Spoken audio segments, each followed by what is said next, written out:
तो welcome back to Kanak chemistry tutorial. तो आज क्या स्टार्ट करेंगे आपका नया चैप्टर। ओके, बायोमोलिक्यूल बाकी जितने चैप्टर्स हैं मैंने अपलोड कर दिए हैं। ठीक है, एक डी ब्लॉक और एफ ब्लॉक का बच रहा है, उसको भी बायोमोलिक्यूल के बाद अपलोड करूँगा। ठीक है, डी एन एफ ब्लॉक में ज़्यादातर आपको पढ़ने ही वाला है, जैसे बायोमोलिक्यूल में भी है, थोड़ा समझने वाला है और थोड़ा याद करने वाला ज़्यादा है इसमें। ठीक है, इसमें भी कुछ कुछ रिएक्शंस हैं जो भी इंपॉर्टेंट होंगे वो मैं बताते चला जाऊँगा। ओके, और थोड़ा कोशिश करूँगा कि एक घंटे का करीब बनाऊँगा ताकि जल्दी कम से कम वीडियो में कवर हो जाए। ओके, या और थोड़ा लॉन्ग कर दूँगा क्योंकि थोड़ा थ्योरी टाइप का है, तो आप लोग एक बार में पढ़ सकते हो। ठीक, ये आपका सीबीएसई का लास्ट मतलब लास्ट चैप्टर आता है, 10th चैप्टर आपका। ठीक है, बाकी मैं सीजी का भी अभी अपलोड करना स्टार्ट कर दूंगा इसके बाद। बाकी 12th में आपको एग्ज़ाम से पहले पहले पूरा वीडियो आपको मिल जाएगा अपलोडेड। ठीक है, आप अपना स्टडी कर सकते हैं। तो चलो, आज क्या स्टार्ट करने वाले हैं, बायोमोलिक्यूल। तो बायोमोलिक्यूल मतलब क्या होता है, इस बात को समझना बहुत ज़रूरी है। ठीक है, क्योंकि बहुत सारे ये भी एक टाइप का पॉलीमर ही होता है। ठीक है, लेकिन पॉलीमर के अंदर में नहीं इसको पढ़ते हैं, इसको बायोमोलिक्यूल में अलग से पढ़ते हैं। सीजी बोर्ड में ना अलग से और पॉलीमर करके दिया हुआ है। ठीक है, तो पॉलीमर में ये पॉलीमर का ही पार्ट होता है एक्चुअली में बायोमोलिक्यूल, क्योंकि बायोमोलिक्यूल भी एक पॉलीमर ही होता है, लेकिन पॉलीमर का पूरा बेसिक पॉलीमर चैप्टर में देखते हैं कभी भी। ठीक है, लीनियर पॉलीमर है या फिर ब्रांच्ड पॉलीमर है या क्या बोलते हैं और क्रॉस लिंक पॉलीमर है, तो वो सब वहाँ पढ़ते हैं बेसिक। उसके बाद फिर इसको देखा जाता है कभी भी। बायो पॉलीमर कम्प्लीटली बायो से रिलेटेड होगा ये। ठीक है, तो क्या होता है बायोमोलिक्यूल, नाम से ही समझ में आ रहा होगा, ऐसा मॉलिक्यूल जो बायोलॉजिकल या लिविंग ऑर्गेनिज्म में मिलता होगा कभी भी। ठीक है, तो biomolecule are organic compound that play a vital role in a structure in the structure and the functional aspect of living organism। ऐसा मॉलिक्यूल, सीधी तरह से यदि मैं बात करूं, तो ऐसा मॉलिक्यूल है ये जो आपके लिविंग ऑर्गेनिज्म में रहेगा, उसमें मिलेगा आप ये ज़्यादातर। ठीक है, तो biomolecule can be classified as 4 primary category. ये 4 टाइप्स के होते हैं ज़्यादातर। ठीक है, पहला हो गया कार्बोहाइड्रेट, प्रोटीन, लिपिड या इसी को फैट बोलते हैं, या और एक होता है न्यूक्लिक एसिड। ठीक है, तो ये 4 टाइप से डिवाइड होता है। जब आप कॉलेज में पढ़ने जाओगे तो इसी को आप लोग बायोकेमिस्ट्री में पढ़ोगे, इसी सेम चीज़ को। ठीक है, तो बायोकेमिस्ट्री करके भी एक सब्जेक्ट होता है अलग से। ठीक है, जिसको भी फॉरेंसिक साइंस में जाना हो या इससे रिलेटेड कुछ करना हो ना, तो वो इस सब्जेक्ट को लेता है कभी भी। जैसे आपको फॉरेंसिक साइंस में जाना है, कहीं फॉरेंसिक साइंस में इंटरेस्ट होगा, तो आप बायोकेमिस्ट्री नाम का एक सब्जेक्ट होता है। ठीक है, बायोकेमिस्ट्री लेते हैं अलग से, स्पेशलाइजेशन होता है बीएससी में।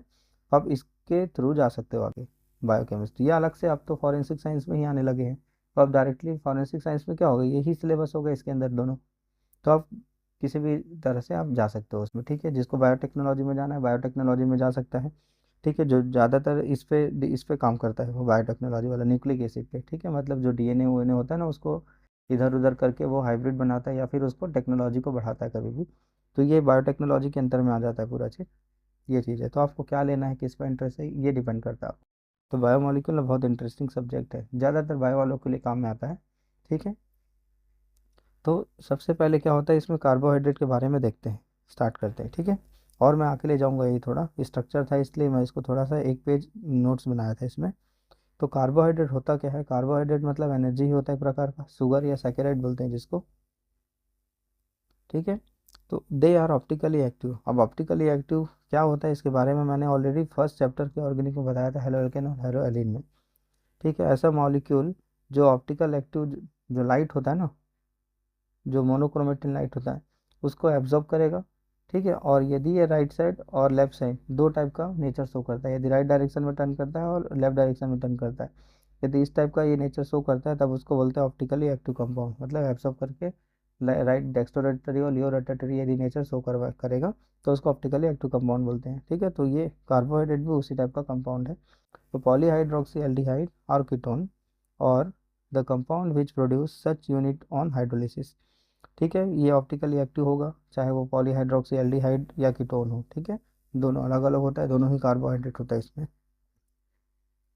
या ऐसा कोई कंपाउंड, इस टाइप का कंपाउंड यदि हाइड्रोलिसिस से यदि आपको मिल रहा है, ठीक है, तो वो क्या हो जाएगा, आपका कार्बोहाइड्रेट का प्रोसेस कार्बोहाइड्रेट कहलाएगा कभी भी। Most of them having general formula CXH2O Y। मतलब ऐसा लिख सकते हो आप इसको, CH2 दिया हुआ है ना, तो ये डबल हो जाएगा आपका वाई का। ठीक है ना, 2Y हो जाएगा आपका, और ये O हो जाएगा, OX, मतलब वही भी Y होगा एक्चुअली में। तो इस टाइप का होता है कभी भी, ठीक है, CX H2O और होल Y दिया हुआ है इसका मतलब। And are called as hydrate of carbon. ठीक है, क्या बोलोगे इसको? हाइड्रेट ऑफ कार्बन मतलब आपके पास कार्बन में क्या जुड़ा हुआ है? हाइड्रोजन, ये जुड़ा हुआ है ना, हाइड्रेट जुड़ा हुआ है, H2O जुड़ा हुआ है, इसलिए ऐसा बोल रहा है इसको। अब कार्बोहाइड्रेट को के भी फर्दर क्लासिफिकेशन है। ठीक है, तो सबसे ज़्यादा इंपॉर्टेंट इसमें है आपका रिड्यूसिंग शुगर और नॉन रिड्यूसिंग शुगर, ये ज़्यादातर एग्जाम में पूछा गया है पहले भी। ठीक है, तो इसको ध्यान में रखना और पढ़ के ही जाना, ये मोस्ट इंपॉर्टेंट लगा लेना आप लोग। ठीक है, मोस्ट इंपॉर्टेंट है रिड्यूसिंग शुगर, जो रिड्यूस कर देगा उसको। नॉन रिड्यूसिंग मतलब रिड्यूस नहीं होगा, तो मतलब डेफिनेटली उसके कंपाउंड में ऐसा कोई फंक्शनल ग्रुप होगा जो रिड्यूस हो रहा है। ठीक है, ये मतलब है उसका।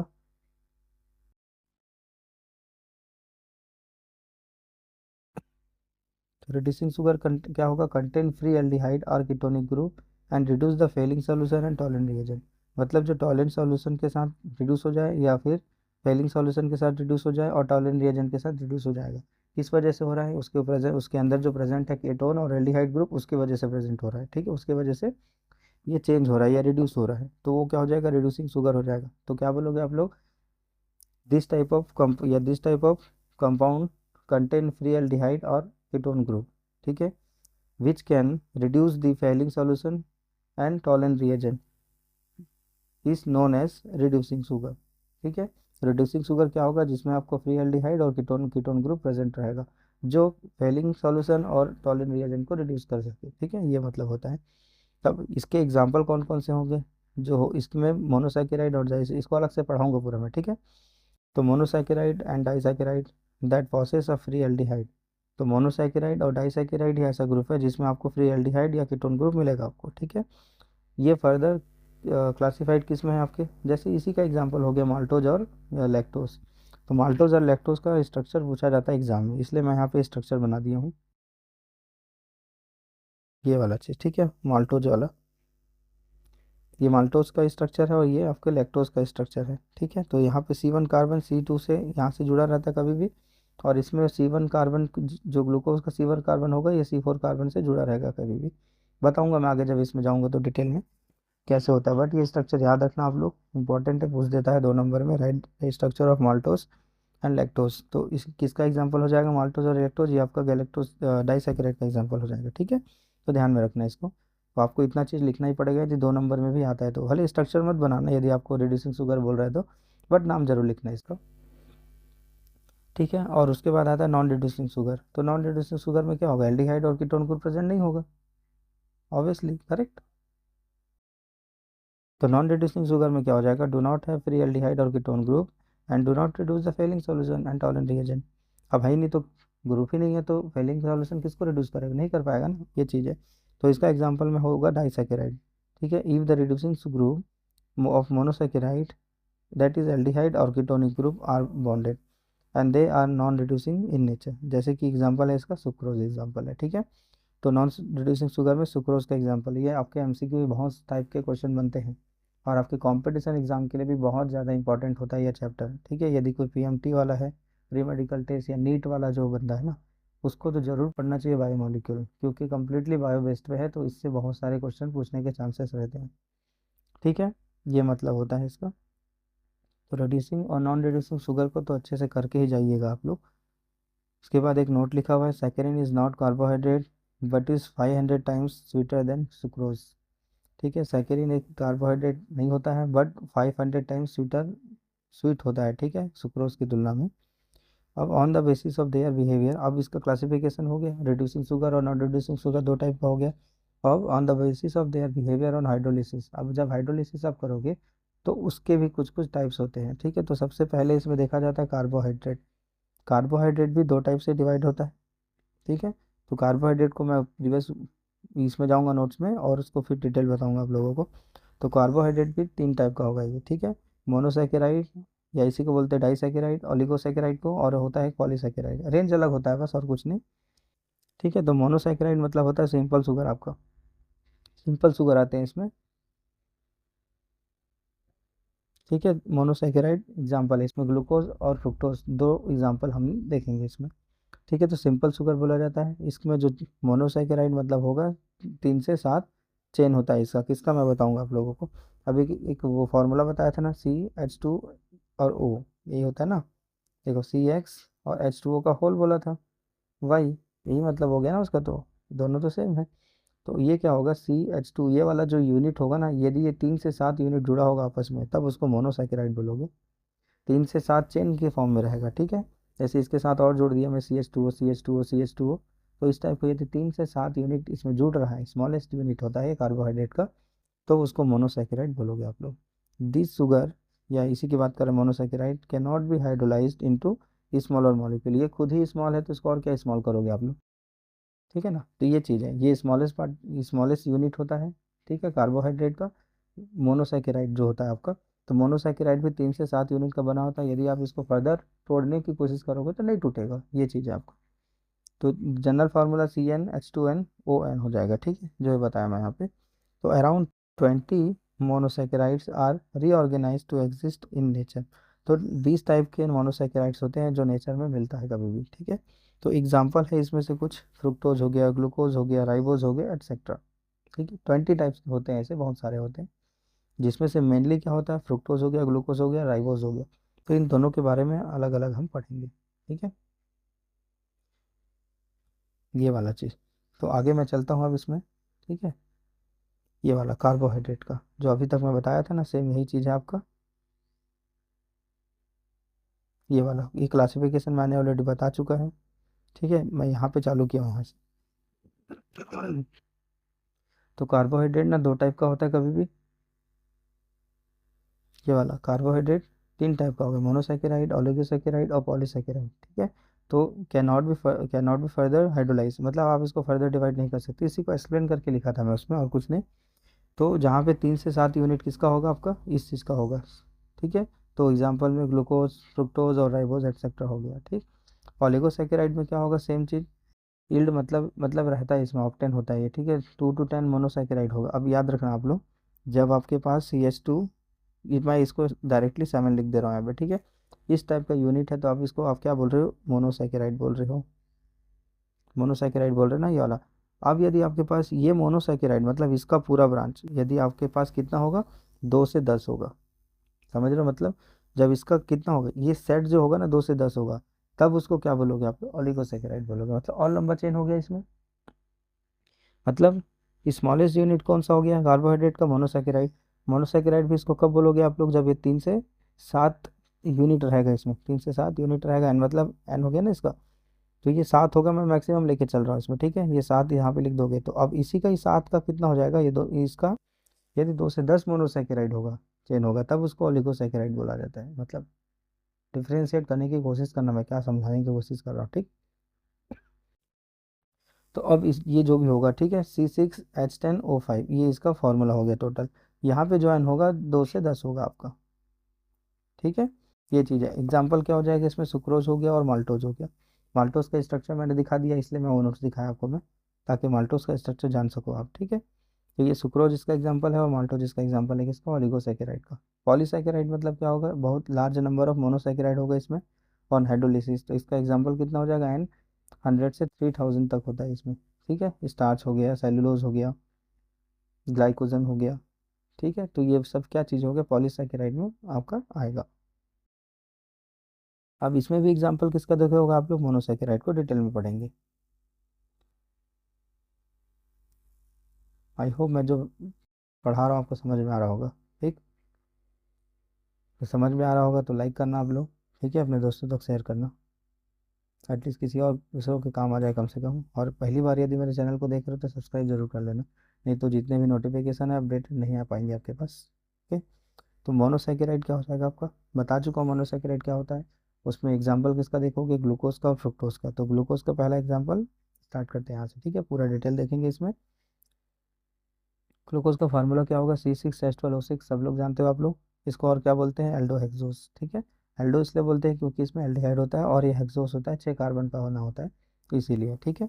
एल्डो हेक्सोस, इट है 6, ये लिखा भी है देखो यहाँ पे, इट है 6 कार्बन एटम एंड एल्डिहाइड।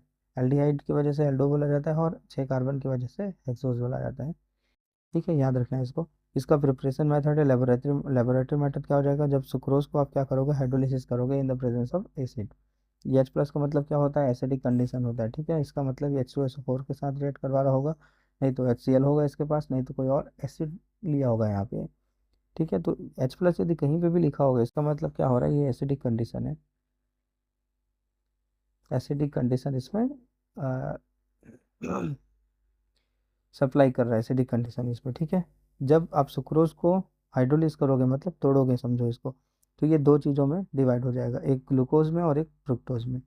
देखो, ग्लूकोज का मॉलिक्यूलर फार्मूला और फ्रुक्टोज का मॉलिक्यूलर फार्मूला सेम होता है, डिफरेंस क्या होता है दोनों में, ये जो ग्लूकोज होता है इसका जो स्ट्रक्चर में क्या होता है, एल्डिहाइड प्रेजेंट होता है, ठीक है।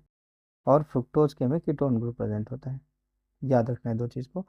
मॉलिक्यूलर फार्मूला दोनों का सेम होता है, दोनों एक दूसरे के आइसोमर है। आइसोमर किसको बोलते हैं, molecular formula will be same but the different structure will be there, दोनों का डिफरेंट स्ट्रक्चर होगा लेकिन मॉलिक्यूलर फार्मूला सेम होता है, उसको बोला जाता है आइसोमर। तो फ्रुक्टोज और ग्लूकोज दोनों एक दूसरे का आइसोमर होता है, ठीक है। तो ग्लूकोज में क्या डिफरेंस होगा, इसमें C6H12O6, C6H12O6 होगा इसमें, तो इसको ग्लूकोज बोलोगे, इसको फ्रुक्टोज बोलोगे। दोनों में डिफरेंस क्या हो गया, इसमें एल्डिहाइड होता है ग्लूकोज में, और फ्रुक्टोज में कीटोन ग्रुप होता है, ठीक है। ये चीज़ है, स्ट्रक्चर भी बताऊंगा आगे, लिखा भी हुआ है बहुत सारा, पूरा डिटेल में देखोगे पूरा चीज़ समझ में आएगा आपको।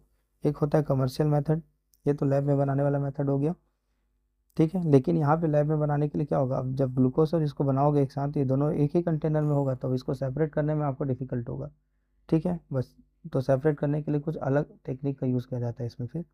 अब जैसे यहाँ पे कमर्शियल मेथड है, अब कमर्शियल मेथड में क्या होगा ये भी देख लो। इसमें क्या होता है, जो स्टार्च होता है ना, सेल्यूलोस जिसको बोलते हो, गन्ने, ठीक है। तो उसमें ढेर सारा क्या डाला जाता है, कभी भी वाटर डाला जाता है, वाटर के साथ, वाटर में उसको भिंगा दिया जाता है उसके, ठीक है। जैसे वो निकालते हो ना आप लोग गन्ने का जूस, तो गन्ने का जूस निकाल दिए, जूस निकालने के बाद उसको क्या पानी में डाल दिए, पानी में डालने के बाद क्या करते हैं, उसमें कुछ कंडीशन अप्लाई किया जाता है, जैसे कि एसिडिक कंडीशन अप्लाई करेंगे, हो सकता है वो डाल दे, एसिटिक एसिड डाल दे, ठीक है। और उसको कुछ टेम्परेचर भी दिया जाता है, टेम्परेचर मेंटेन किया जाता है 393 केल्विन, और कुछ प्रेशर भी अप्लाई होता है 2 to 3 atm। तब कंप्लीटली किस में कन्वर्ट हो जाएगा या किस में हाइड्रोलाइज हो जाता है, ये एक ही मॉलिक्यूल के ग्लूकोज में हो जाता है, फ्रुक्टोज में चेंज नहीं होता ये, ठीक है। जहाँ पे आप प्रेशर अप्लाई कर रहे हो, टेम्परेचर को भी मेंटेन कर रहे हो, नहीं करोगे तो क्या होगा, फ्रुक्टोज में चेंज हो जाएगा ये, ठीक है। तो ये कमर्शियल मेथड है इसका, जहाँ से ग्लूकोज मिला जाता है, कभी भी ग्लूकोज बनाया जाता है, ठीक है। कमर्शियली मेथड पे, मतलब बहुत ज़्यादा बल्क बल्क अमाउंट में। स्ट्रक्चर क्या होगा इसको देख लेते हैं। अब glucose was assigned open chain structure on the basis of the following. अब ग्लूकोज को ओपन चेन स्ट्रक्चर बोल रहा है तो ऐसे थोड़ा बोल रहा है, उसके लिए कुछ वो एक्सपेरिमेंट किया है और उसको कुछ कुछ प्रूव किया है एक्चुअली में, ठीक है। जैसे ग्लूकोज के बीच में जो बना है ना, ग्लूकोज का स्ट्रक्चर है, ये जो दिख रहा है आपको,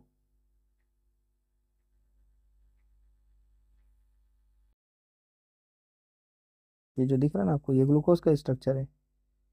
देखो मैं बनाता हूँ अपने से, तब आपको थोड़ा और अच्छे से समझ में आएगा। CHOH है, ठीक है, यहाँ भी CHOH, यहाँ भी CHOH, चार है ना इसमें, CHOH, और लास्ट में क्या दिया, CH2OH, ये है अपना। तो 6 कार्बन हुआ कि नहीं, देखो 1 2 3 4 5 6 कार्बन हुआ, इसलिए हेक्सोस बोल रहे हैं इसको। अब इसमें एल्डिहाइड ग्रुप प्रेजेंट है, इसलिए कीटो एल्डो हेक्सोस बोला जाता है इसको, ठीक है। लेकिन यहाँ पे एल्डिहाइड प्रेजेंट है, ये कैसे पता चला, इसमें 1 2 3 4 5 6 OH ग्रुप प्रेजेंट है, सॉरी 6 बोलता हूँ, सॉरी इसको नहीं, ये तो एल्डिहाइड है।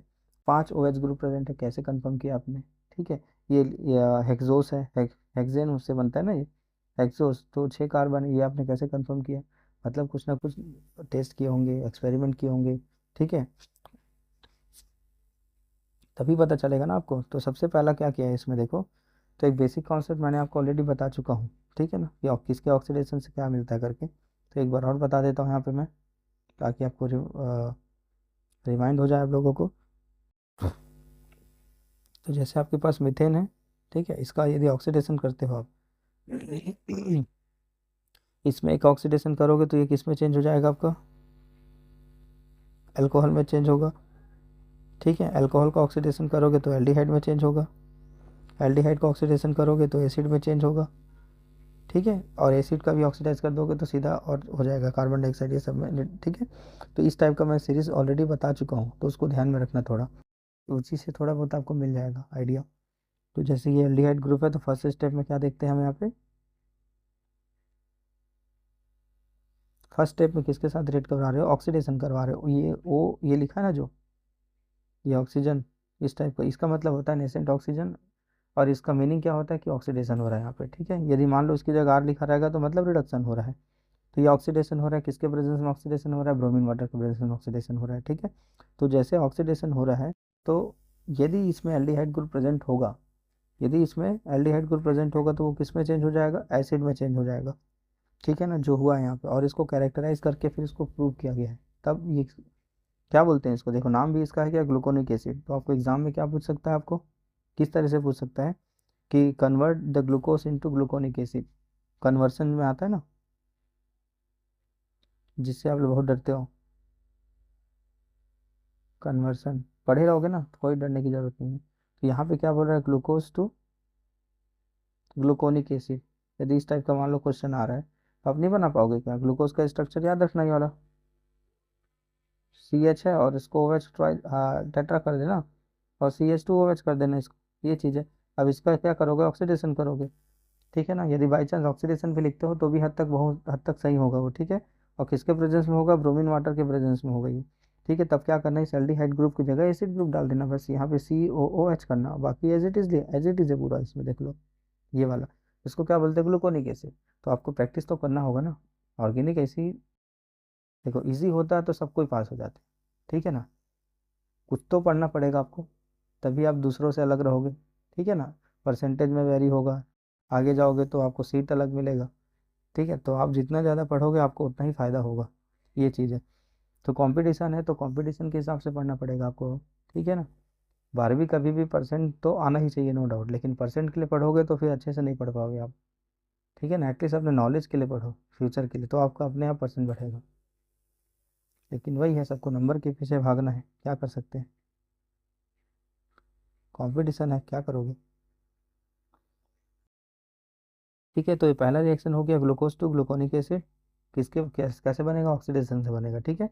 और दूसरा क्या होता है, ये किस लिए लिखा भी है, देखो इंडिकेट द एल्डिहाइड ग्रुप, ये क्यों किया, ये टेस्ट क्यों किया गया है, एल्डिहाइड ग्रुप को कंफर्म करने के लिए, ठीक है। यदि वहाँ पे एल्डिहाइड ग्रुप होता तो ये सीधा ऑक्सीडेज एसिड में चेंज हो गया, तो एसिड का कंफर्मेशन हो गया, सीधी बात, ठीक है। दूसरा रिएक्शन क्या दिया हुआ है, यदि आपके पास कोई ऐसे एनहाइड्राइड है, इसको क्या बोलते हैं, एनहाइड्राइड, ठीक है। कौन सा एनहाइड्राइड, सी ओ दिया है तो एसिटिक एनहाइड्राइड बोला जाता है, नहीं पता तो लिख लो नाम, ठीक है, एसिटिक एनहाइड्राइड, हो सकता है वर्ड में आपको दे दे, ठीक है, एसिटिक एनहाइड्राइड करके, एनहाइड्राइड लिखना, ठीक है, एनहाइड्राइड बोला जाता है इसको। तो इसके 5 मॉलिक्यूल लिया है यहाँ पे, ठीक है, 5 मोल लिया हुआ है। तो क्या होगा इसमें, देखो जब एसिड एनहाइड्राइड होगा तो जितना भी OH ग्रुप यहाँ पे प्रेजेंट होगा वो कम्प्लीटली क्या हो जाएगा, यहाँ पे देखो क्या हो रहा है, मैं बताते जा रहा हूँ, CH O है ना यहाँ पे, तो यहाँ पे जितना भी CH ये ग्रुप प्रेजेंट है ना, OH ग्रुप प्रेजेंट है, ये इस OH ग्रुप को रिप्लेस कर दिया है, ये वाला ग्रुप, ठीक है। और एसिटिक एसिड यहाँ से बाहर हुआ है, सीधी बात, मतलब कितना, 5 एसिटिक एसिड बाहर हो गया इसमें, ठीक है। मतलब ये वाला ग्रुप को आपको जोड़ना है, तो जितने भी OH ग्रुप होगा वो रिप्लेस हो जाएगा किससे, एसीटेट से रिप्लेस हो जाएगा, ये वाले ग्रुप से। मैं इसको खोल के लिखता हूँ, रुको, ये एक्चुअल में कैसे होता है, इस टाइप का होता है ये वाला, ठीक है।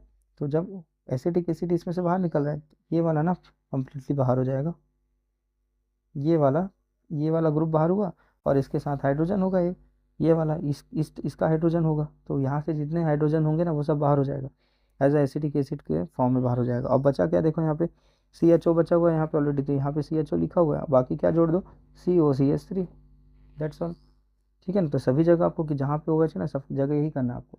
तो कितना हो जाएगा, अगर 5 के 5 यदि रिप्लेस हो गया, इसका मतलब क्या कन्फर्मेशन मिल रहा है आपको कि 5 OH ग्रुप प्रेजेंट है वो पर्टिकुलर ग्लूकोज में, ये मतलब है इसका। तो यही लिखा, confirm the presence of 5 OH group, ठीक है। तो हो सकता है आपको इस टाइप का पूछ दे कि how we can confirm the glucose, ठीक है ना, which contain the 5 OH group. तो आपको टेस्ट करके दिखाना है, टेस्ट मतलब इस रिएक्शन को पर्टिकुलर लिखना है आपको। तो ग्लूकोज को किससे के साथ रिएक्ट कराओगे, 5 मोल एसिटिक एनहाइड्राइड के साथ आपको करवाना होगा, जितने भी H होंगे वहाँ पे उसको रिप्लेस कर देना उससे, तो आपके पास क्या मिल जाएगा, ये वाला मिल जाएगा, जिसको क्या बोलते हैं, ग्लूकोज पेंटा एसीटेट, 5 एसीटेट जुड़ा आके इसलिए 5 पेंटा एसीटेट, ठीक है ना। ये दूसरा रिएक्शन हुआ। तीसरे में क्या करवाते हैं, यहाँ भी ऑक्सीडेशन करवा रहे हैं, यहाँ तो लिख दिया ऑक्सीडेशन सीधा, तो कोई बात ही नहीं है, ठीक है। तो ऑक्सीडेशन और किसके प्रेजेंस में होता है, नाइट्रिक एसिड के प्रेजेंस में होता है।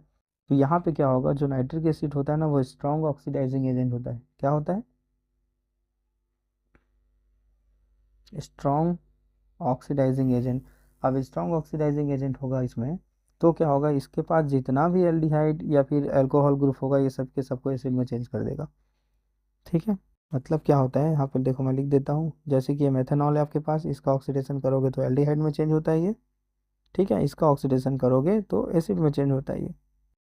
ठीक है, यदि वीक एसिड है या weak reducing sorry weak oxidizing agent है तो वो अल्कोहल को सीधा एल्डिहाइड में ही चेंज करता है। अब इसमें ऑलरेडी क्या है आपके पास, एल्डिहाइड है। ठीक है, अब इसके पास क्या स्ट्रॉन्ग ऑक्सीडाइजिंग एजेंट है, तो डेफिनेटली ये एल्डिहाइड को कीटोन में तो एसिड में तो चेंज करेगा ही, तो ये वाला एल्डिहाइड एसिड में चेंज हो जाएगा। और नीचे ये अल्कोहल है कि नहीं, तो ये अल्कोहल को भी क्या करता है, ये एसिड में चेंज कर देता है, एल्डिहाइड में चेंज ना करके। ठीक है, तो जितने भी यहाँ पे ओवर अल्कोहल और एल्डिहाइड है दोनों के दोनों एसिड ग्रुप में चेंज हो जाएंगे यहाँ पे। ये वाला और ये वाला, वो ओवर एज इट इज रहेगा वहाँ पे। तो इसको क्या बोलते हैं, ग्लूकोरिक एसिड, सैकरिक एसिड या ग्लाइकेरिक एसिड। ठीक है, तीन नाम है इसका। तो सेम कन्वर्सन पूछ सकता है आपको, ग्लूकोज टू ग्लूकोरिक एसिड। तो आप बोलोगे एकदम नया नया है, कैसे पूछ दे रहे हैं। ठीक है, तो डरने का कोई बात ही नहीं है। आप इस वीडियो को देख के जाइए, पूरा आंसर बनेगा इसके बेस पे दिया आएगा। तो उल्टा पुल्टा जैसे पूछना है, जैसे इनडायरेक्ट पूछे डायरेक्ट पूछे, ठीक है, पूरा क्वेश्चन बनेगा आपसे। बस ध्यान से पढ़ना है थोड़ा। ठीक है ना, दोनों एसिड ग्रुप को चेंज कर दिए तो क्या बोलोगे, ग्लूकोरिक एसिड। ठीक है, presence of any strong oxidizing agent. ठीक है ना, तो यहाँ पे नाइट्रिक एसिड लिया है, तो नाइट्रिक एसिड यहाँ लिखा हुआ है candidate indicate the presence of primary alcoholic OH। यहाँ पे अल्कोहल है ना, तो प्राइमरी अल्कोहल है यहाँ पे, तो उसको कंफर्म करने के लिए रिएक्शन किया गया कभी। ठीक है, चलो आगे बढ़ते हैं। ठीक है, चौथा रिएक्शन क्या होगा इसके, कार्बन को जानने के लिए 6 carbon atom are linked to the straight chain. एक ही चेन में प्रेजेंट है वो 6 कार्बन की नहीं, तो उसके लिए क्या करना होगा, इस ग्लूकोज को HI के साथ रेड करवाना होगा। ठीक है, HI हाइड्रोजन आयोडाइड के साथ हीट करना होगा, तो क्या होगा, जितने भी यहाँ पे होंगे ना एल्डिहाइड कीटोन ये सब के सब, ये सब एल्केन में चेंज कर देगा उसको।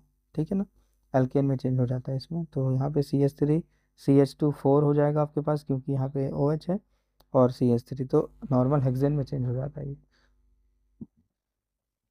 रटने की जरूरत नहीं है। ठीक है, बस इसको याद रखना आप लोग कि HI के साथ रीड करोगे तो हेक्सेन में चेंज हो जाता है।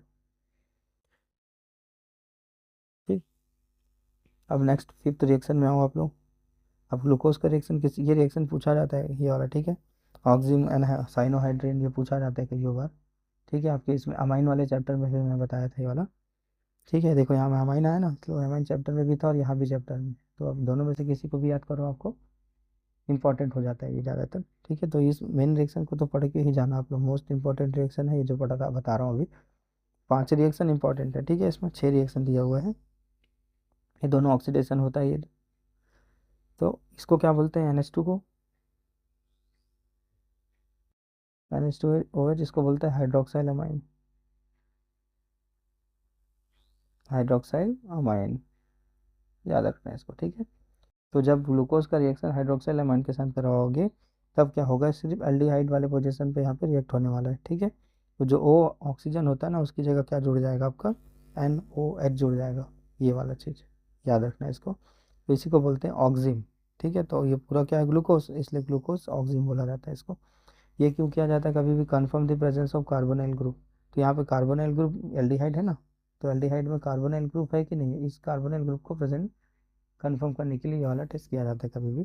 तो यदि आप ग्लूकोज को हाइड्रोक्सिल अमीन के साथ रिएक्ट करोगे तो वो ऑक्सीजन में चेंज हो जाता है। ठीक है, CH double bond NOH, CH double bond NOH को बोला जाता है ऑक्सीजन ग्रुप बोला जाता है।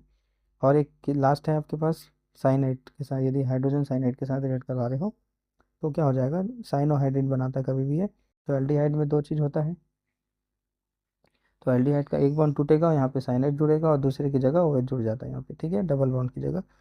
तो ये हो जाएगा आपके पास, ये बस यहीं पे चेंज होगा एल्डिहाइड पे ज़्यादातर। ठीक है, ये भी किसके लिए है, कार्बोनाइल ग्रुप कंफर्म करने के लिए है। तो ये क्या बना देगा, ग्लूकोज साइनोहाइड्रिन। ठीक है, तो ये बहुत ज़्यादा इंपॉर्टेंट रिएक्शन है, तो आप इसको ज़रूर पढ़ के जाइएगा।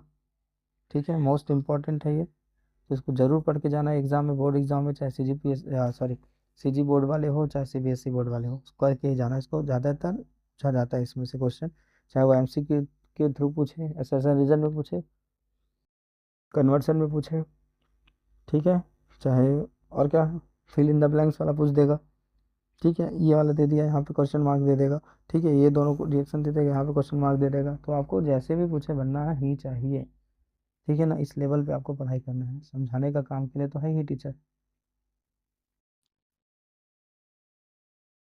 ये इसका फीसर फॉर्म है, ठीक है, ये वाला special arrangement of different OH group was given by Fisher. तो ये वाला जो स्ट्रक्चर देखते हो ना, ये फीसर फॉर्म बोला जाता है इसको। यहाँ पे क्या लिखा है, डी प्लस और ग्लूकोज लिया। डी का मतलब डेक्स्ट्रोरोटेटरी ऑप्टिकली एक्टिव होता है, पहले बता चुका हूँ मैं। प्लस का मतलब होता है वही होता है, ठीक है, डी होता है इसका मतलब राइट डायरेक्शन में टर्न होता है, डेक्स्ट्रोरोटेटरी की बात कर रहा है ये। और ग्लूकोज का मतलब ग्लूकोज, ठीक है। अब और इसमें क्या दिया है, the open chain structure of glucose could not explain of the following fact, ठीक है ना। तो open chain structure of glucose है, तो इनमें से कुछ फॉलोइंग फैक्ट्स है, could not explain the following facts, कुछ कुछ फैक्टर्स है जिसको एक्सप्लेन नहीं कर पाता ये, ठीक है। तो सबसे पहले despite having the aldehyde it does not give to, मतलब इसमें एल्डिहाइड ग्रुप है ना, तो लेकिन ये वाला टेस्ट नहीं देता, बल्कि देना चाहिए, ये मतलब बोलना चाह रहा है वो, ठीक है।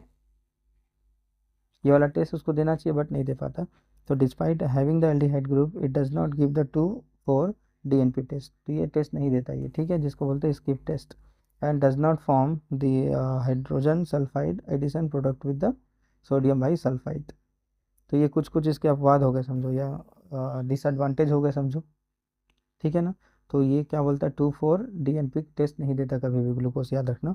और क्या, pentaacetate of it does not react with the hydroxylamine indicating the absence of free aldehyde in glucose pentaacetate, ठीक है। तो pentaacetate of does not react, ये तो रिएक्ट ही नहीं करेगा, क्योंकि अभी देखे थे पेंटाइसिटेट वाला आप लोग, ये वाला पेंटाइसिटेट, इसके पास अल्कोहल एल्डिहाइड, एल्डिहाइड तो है, एब्सेंस ऑफ फ्री एल्डिहाइड, ठीक है, इन ग्लूकोज पेंटाइसिटेट। ये भी क्या करेगा, सो नहीं करेगा इसमें पेंटाइसिटेट। और क्या बोल रहा है, glucose exist in two different crystalline form. ये आप इसको नोट लिख के याद रखना बस थोड़ा, ठीक है, रटने की जरूरत नहीं है, बस याद रखना 2,4 डीएनपी टेस्ट नहीं देता ग्लूकोज। और जो पेंटाइसिटेट होता है वो रिएक्ट नहीं करता किसके साथ, हाइड्रोक्साइलामाइन के साथ। ये क्या होता है, हाइड्रोक्साइलामाइन, क्या है ना, हाइड्रोक्साइलामाइन NH2OH को हाइड्रोक्साइलामाइन बोलते हैं। और क्या बोल रहा है, इसमें ग्लूकोज जो होता है ना, दो डिफरेंट क्रिस्टलाइन फॉर्म में मिलते हैं, एक बीटा फॉर्म में होता है, एक अल्फा फॉर्म में होता है, याद रखना, ठीक है। तो अल्फा फॉर्म देखो कैसे बनता है, इसको भी एमसीक्यू में पूछ सकते हैं आपको। तो alpha form obtain by the crystallization from concentrated solution of glucose at concentrated solution of glucose at 303 kelvin पे, ठीक है। यदि आप इसको करते हो तो ये अल्फा में चेंज हो जाता है ये। एंड बीटा फॉर्म किसको बोलोगे, कैसे बनता है बीटा फॉर्म, यदि आप क्रिस्टलाइन के थ्रू ही बनेगा, from hot and saturated aqua solution at 371 kelvin पर, मतलब टेम्परेचर वेरिएशन है इसमें। एक hot and saturated aqua solution है, और एक में क्या क्या होता है, कॉन्सेंट्रेटेड सोल्यूशन है इसमें, ठीक है। हॉट सैचुरेटेड एक्वा सोल्यूशन मतलब डाइल्यूट हो गया समझो ये वाला, ठीक है, एक डाइल्यूट हो गया और एक कॉन्सेंट्रेटेड में अल्फा फॉर्म बनेगा, और डाइल्यूट में क्या बन जाएगा आपका, बीटा फॉर्म बनेगा। तो ये उसका स्ट्रक्चर दिया हुआ है नीचे, ये वाला, ये डी ग्लूकोज है, ठीक है। तो इसमें क्या होता है, वेरिएशन चेंजेस होता है कभी भी। ये यहाँ पे लोन पेयर इलेक्ट्रॉन, यहाँ पे क्या होगा बताओ, कार्बोकेटाइन जनरेट होगा, ठीक है ना, क्योंकि कार्ब जो ऑक्सीजन होगा उसका इलेक्ट्रोनेगेटिविटी ज़्यादा होगा, तो यहाँ का इलेक्ट्रॉन ऊपर चला जाएगा इसमें, ठीक है। यहाँ पे कार्बोकेटाइन बनेगा, तो जिसका जो ऑक्सीजन होता है ना, तो ये इसके साथ आके जुड़ता है कभी भी, तो ये बन गया ये वाला, ठीक है ना। टेम्परेचर वेरिएशन की वजह से अल्फा और बीटा में फॉर्म हो रही है, ठीक है ना, ये चीज़ है इसमें, दोनों में सेम चीज़ ही है और कुछ नहीं है, बस अल्फा बीटा का फ़र्क है इसमें। यहाँ पे हाइड्रोजन जो OH है वो राइट साइड में है, यहाँ पे लेफ्ट साइड में है, ठीक है ना, ये चीज़ है इसमें, तो ध्यान रखना इसको थोड़ा। और ये भी चीज़ पूछ सकता है आपको कि ग्लूकोज को हार्वर्ड स्ट्रक्चर में भी चेंज करने के लिए पूछा जाता है।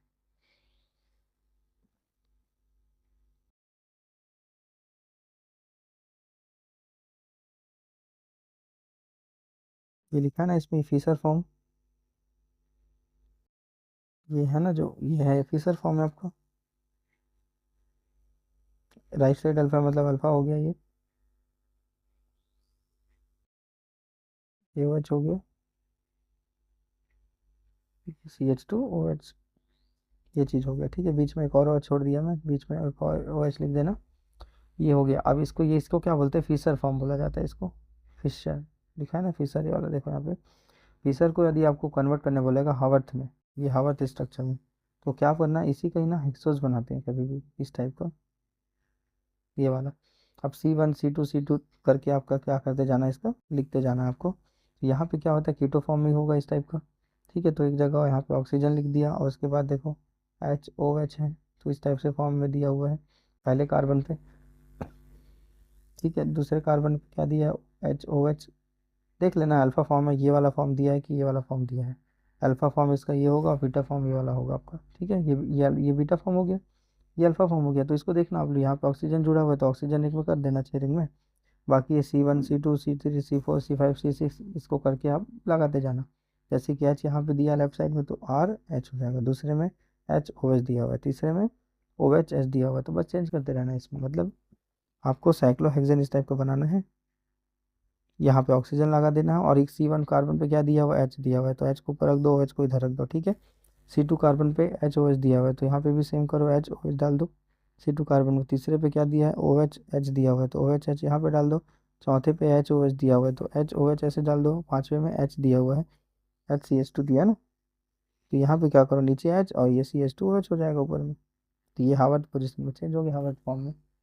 ठीक है, तो ये भी पूछा गया है। चलो आगे चलो।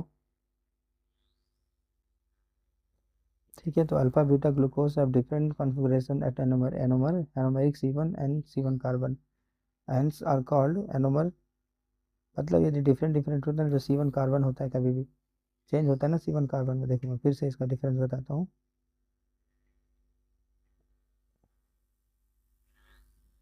यहाँ पे C1 पे देखो क्या है, यहाँ पे हाइड्रोजन लेफ्ट साइड में है, और यहाँ पे हाइड्रोजन राइट साइड में। तो C1 कार्बन में डिफरेंस है। यदि इस टाइप का यदि फिनोमिना होगा या डिफरेंस देखा जाएगा या डिफरेंस होता है किसी भी चीज़ में, तो उसको बोला जाता है एनोमेरिक कार्बन। ठीक है, एनोमेरिक कार्बन। यहाँ पे क्या लिखा हुआ है देखो ना, anomeric C1 carbon atom hence called anomer, and C1 carbon atom is called anomeric carbon. Anomeric carbon इसको ग्लाइकोसाइडिक कार्बन भी बोला जाता है। ठीक है, इसी से लिंक करके जुड़ा हुआ है ना, ये दोनों आपस में लिंकेज हुआ है, तो एनोमेरिक कार्बन या ग्लाइकोसाइडिक कार्बन भी बोलते हैं इसको। और this 6 member cyclic member glucose is called pyranose structure. ये जो बना रहे हो ना आप, ये पायरोनोज स्ट्रक्चर है इसका, इसलिए इसका नाम भी क्या लिखा है, अल्फा डी ग्लूकोज पायरोनोज लिखा हुआ है। ठीक है, तो यदि इस टाइप का हेक्सोस होगा तो उसको पायरोनोज बोला जाता है, स्ट्रक्चर को याद रखना उसको। और अदर एग्जाम्पल ऑफ ग्लूकोज, और कुछ एग्जाम्पल दिया हुआ है ग्लूकोज का। ठीक है ना, अदर एग्जाम्पल जैसे कि ये ग्लूकोज दिया हुआ है। ठीक है, due to the OH group, यदि due to the OH group same वही चीज़ बता रहा है इसमें भी। ठीक है, पेंटा एसिडेट करवा रहे थे ना हम लोग, क्या बोलते हैं उसको, एसिटिक एनहाइड्राइड।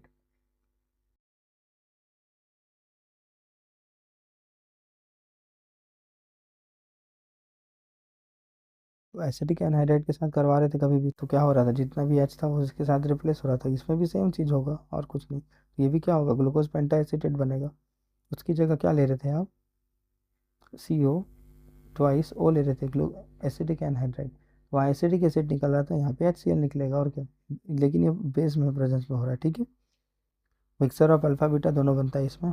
उसके बाद फिर क्या होगा, इसको अल्कोहल के साथ रेड करवा रहा है, ड्राई HCl गैस के साथ। तो ये दो फॉर्म बना रहा है इसका, अल्फा डी मिथाइल ग्लाइकोसाइड और alpha beta D methyl glycoside बना रहा है। ठीक है, ये थोड़ा वो है, ज़्यादा अभी तक तो पूछा नहीं है, बस पढ़ के जाना थोड़ा सा।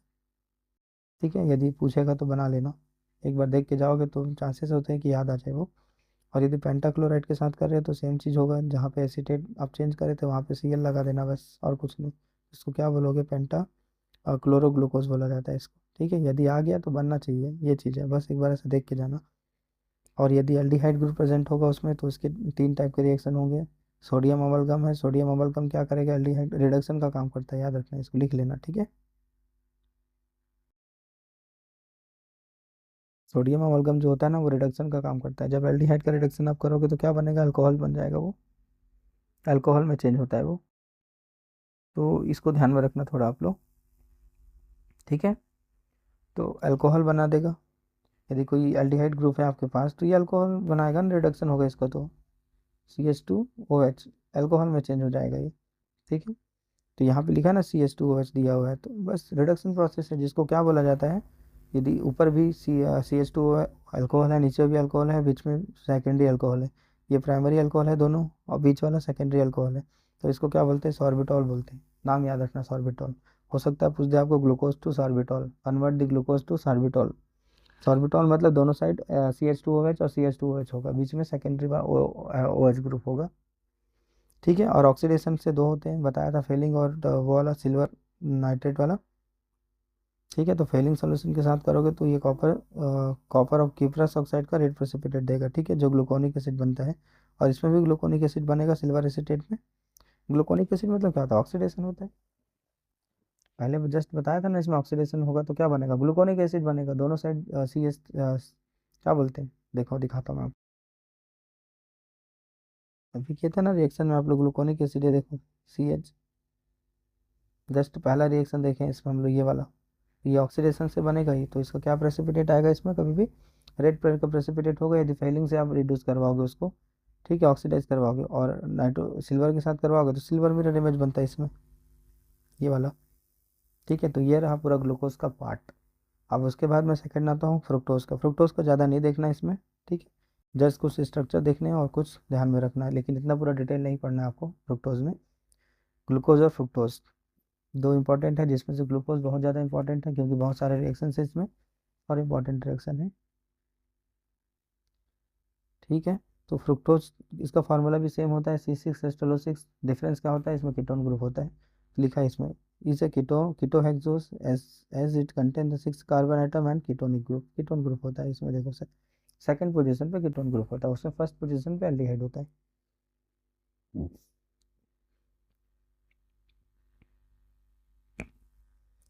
ठीक है, तो इसका स्ट्रक्चर क्या होगा, on the basis of its reaction it was found to obtain contain ketone functional group at C2, याद रखना C2 कार्बन पर यहाँ पे होता है, MCQ में पूछ सकते हैं इसको, ठीक है। जो फ्रुक्टोज में जो कीटोन ग्रुप होता है कौन सा कार्बन होता है, C1 carbon, C2 carbon, C3 carbon, C4 carbon, इस टाइप का भी आपको पूछा जा सकता है, ठीक है, ऐसे ही बनता है MCQ यहाँ से। तो C2 कार्बन पर कीटोन ग्रुप होता है इसमें, ठीक है, and 6 carbon atom in straight chain, बाकी तो स्ट्रेट चेन होगा ग्लूकोज की तरह, as in the case of glucose, जैसे ग्लूकोज में था इसमें। And it belong to D series, वही laevorotatory extra rotatory same होगा, it is a laevorotatory compound, ठीक है ना। वो क्या था, जो ग्लूकोज था ज़्यादातर क्या हो रहा था, डेक्स्ट्रो रोटेटरी हो रहा था, ठीक है ना। डेक्स्ट्रो रोटेटरी के लिए प्लस लिखते हैं हम लोग, और लियो रोटेटरी के लिए माइनस लिखते हैं कभी भी, ठीक है, यहाँ पे माइनस लिखा है देखो।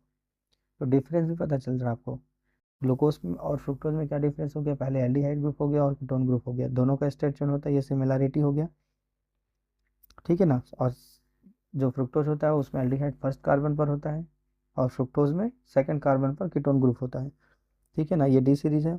तो ये लियो रोटेटरी होता है और वो डेक्स्ट्रो रोटेटरी होता है, ठीक है, दोनों में मिलता है वो भी, ऐसा नहीं।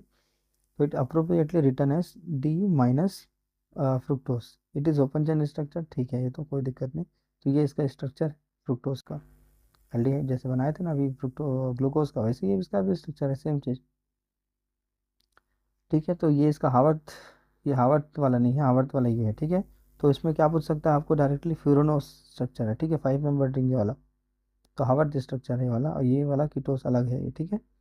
तो ये भी दो टाइप का होता है, टू साइक्लिक फॉर्म होता है which are obtained in the additional OH C5 carbon और ketone group, and and the ring thus found the 5 member ring is named is furanose, furanose बोला जाता है इसको, ठीक।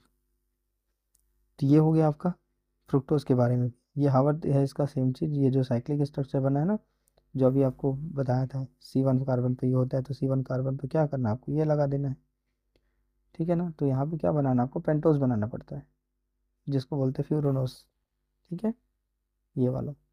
अब इसकी जगह में C1 C2 C5 इस टाइप का आपको जोड़ना पड़ेगा, ये जैसे जुड़ा हुआ है इसमें, ठीक। तो आपका हार्वर्ड भी बन जाएगा स्ट्रक्चर।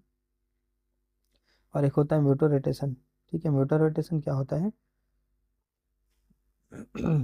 होता क्या है, देखो यहाँ पे मैं बता रहा था ना, यदि कोई सैंपल है और इसमें मोनोक्रोमेटिक लाइट यदि जाता है तो ये राइट साइड, राइट डायरेक्शन में, और या तो फिर लेफ्ट डायरेक्शन में टर्न हो जाता है, तो ये जितने एंगल से टर्न हो रहा है ना, उसी को बोला जाता है म्यूटो रोटेशन, ठीक है। लिखा था change of specific rotation of optical active compound which time to an equilibrium value is called mutarotation. तो जिस एंगल से वो मुड़ रहा है किसी राइट डायरेक्शन में या लेफ्ट डायरेक्शन में, तो उसी चेंजेस को बोला जाता है, आपको क्या बोला जाता है, म्यूटो रोटेशन। जैसे आपके पास अल्फा डी ग्लूकोज है, ठीक है, इक्विलिब्रियम पोजीशन है मिक्सर वाला, और ये बीटा डी ग्लूकोज है।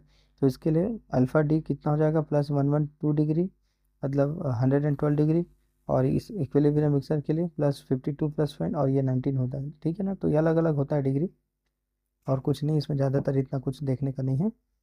तो ये रहा आपका मोनोसैकेराइड का। डाइसैकेराइड को कंटिन्यू करेंगे, ठीक है। तो डाइसैकेराइड ये है आपका। तो डाइसैकेराइड में किसका एग्जांपल कवर करने वाले हैं हम लोग, सुक्रोज का, ठीक है। तो सुक्रोज का ज़्यादातर इसमें पढ़ा जाता है, तो सुक्रोज याद रखना। सुक्रोज का फॉर्मूला क्या होता है, C12H22O11, ठीक है। ये लिखा हुआ है यहाँ पे C12H22O11, ठीक है। याद रखना सुक्रोज का फॉर्मूला क्या होता है, कैसे बनाते हैं इसको।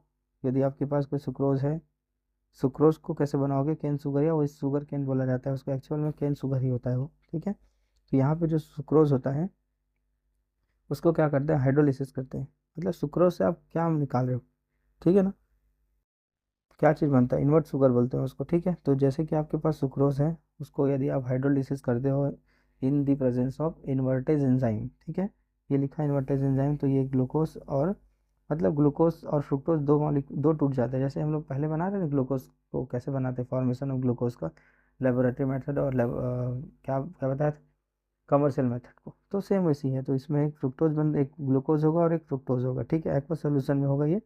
तो उसी को क्या बोला जाता है, इन्वर्टेड शुगर बोला जाता है, और इसी का नाम लिखा है डी ग्लूकोज। तो इसका जो म्यूटर रोटेशन है वो कितना है, +22.7 डिग्री है, और ये फ्रुक्टोज का कितना होगा, माइनस, मतलब लेफ्ट डायरेक्शन में टर्न करता है। ये प्लस क्या दिखाता है, ये डेक्स्ट्रो रोटेटरी है, माइनस क्या दिखाता है, ये लियो रोटेटरी है, ठीक है। तो -92 4 डिग्री होगा इसका, 0.4 डिग्री। तो मेटो रोटेशन के बारे में भी मैंने लास्ट क्लास में बता चुका हूँ, तो आप उसको जाके देखिए, लास्ट क्लास में कवर कीजिएगा, ठीक है। स्ट्रक्चर कैसे होता है ग्लूकोज का, सॉरी सुक्रोज का, ये भी देखिए आप लोग। तो structure, it is a disaccharide, disaccharide का एग्जांपल है ये, ठीक है। In which the two monosaccharide are held together, मतलब एक फ्रुक्टोज और एक ग्लूकोज दोनों ही मोनोसैकेराइड का एग्जांपल है।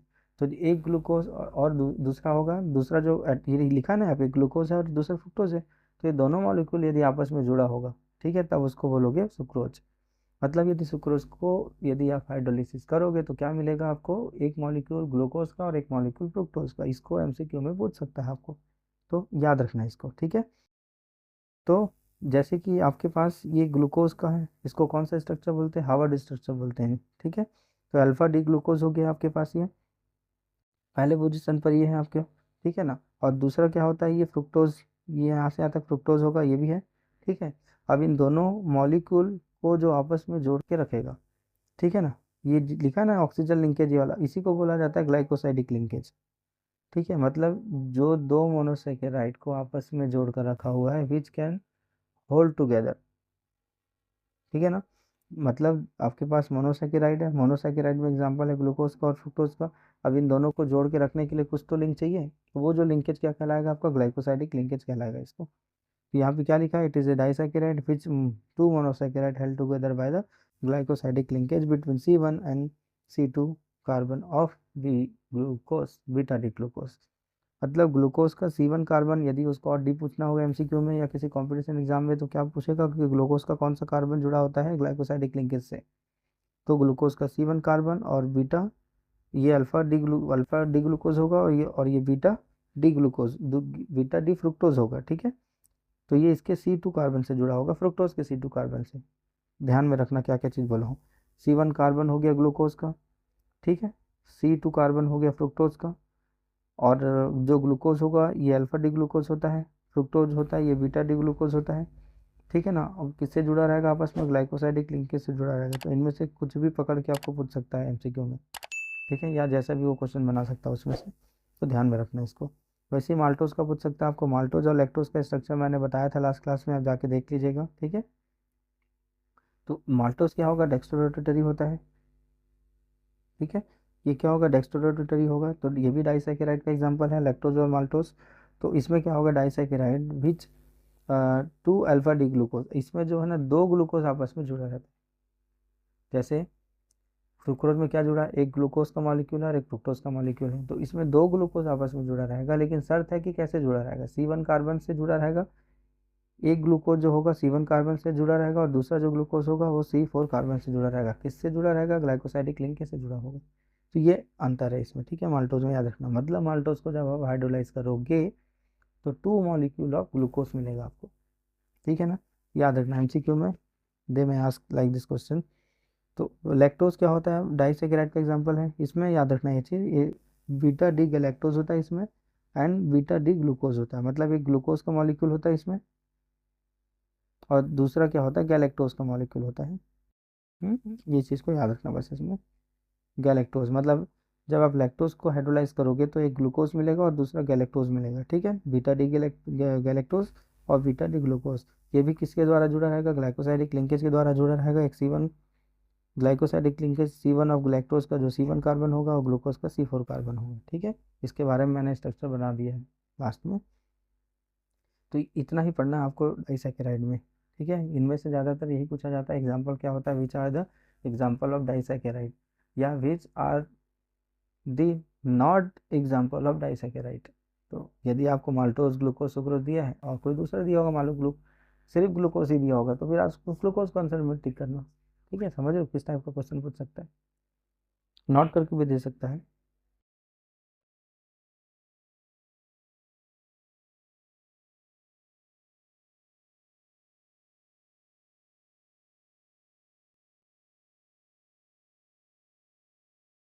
ठीक है, चलो नेक्स्ट में चलते हैं पॉलीसेकेराइड। फिर आपका ये जो कार्बोहाइड्रेट वाला पोर्शन है ना वो खत्म हो जाएगा आपका।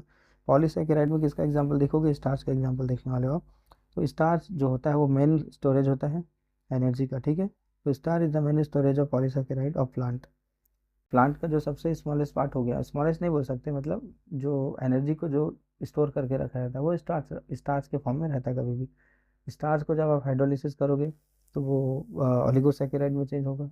ओलिगोसैकेराइड्स फिर और फर्दर तोड़ोगे तो अपने स्मॉलेस्ट पार्टिकल मोनोसैकेराइड में चेंज होगा, फिर आपको एनर्जी मिलेगा ग्लूकोज के फॉर्म में, ठीक है ना। तो ये कॉम्प्लेक्स है पूरा। तो इट इज़ अ पॉलीमर, देखो इसलिए पॉलीमर भी बोल रहे हैं इसको।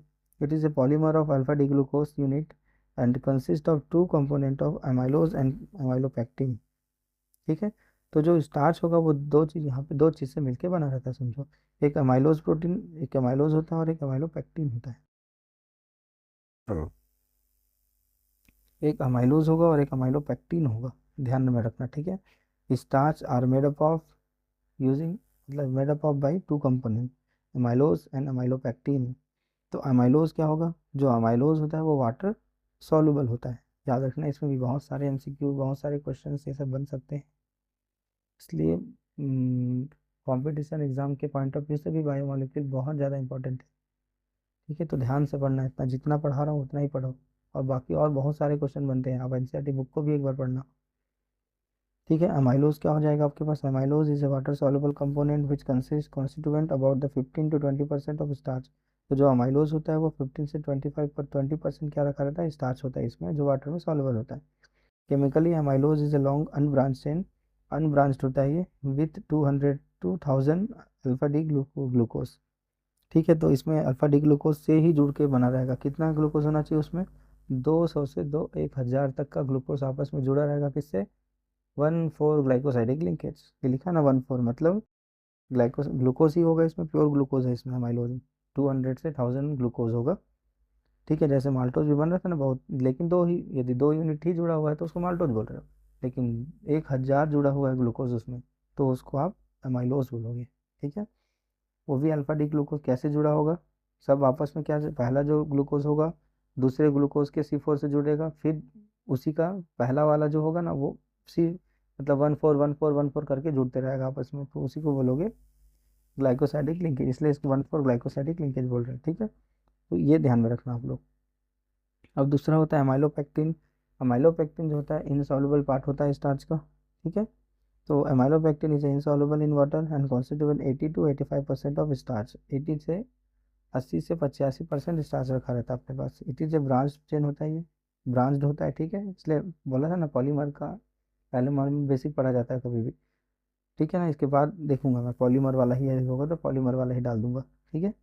तो it is a branch chain polymer alpha D glucose unit and which contain the form 1,4 alpha glycosidic linkage where the branching occurs 1,6 अच्छा, इसमें क्या बोलना चाहता है देखो अभी, जैसे कि ब्रांच बोल रहा है ना ये, ठीक है ना। तो मान लो ये एक चेन है ये वाला, जैसे ये आपका एमाइलोज बना है ना, इसे 2000 अल्फा ग्लूकोज जुड़ा हुआ है आपस में, इसके द्वारा 1,4 ग्लाइकोसाइडिक लिंकेज के द्वारा।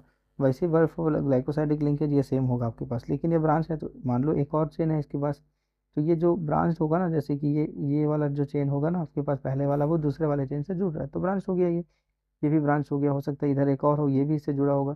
तो जब ये आपस में मेन चेन, ये जो मेन चेन से ये जो ब्रांच वाला चेन जुड़ा, वो कैसे जुड़ा होगा, 1 और 6 के थ्रू जुड़ा होगा। मतलब यहाँ का जो ग्लूकोज का C1 कार्बन होगा, वो यहाँ वाले ग्लूकोज, ये जो ब्रांच वाला ग्लूकोज के C6 से जुड़ा होगा, ये बोलना चाह रहे हैं वो, ठीक है ना। तो पहले जो चेन होगा वो 1,4 और यहाँ वाला 1,6 होगा, ये चीज़ मैं बोलना चाह रहा हूँ, ठीक है।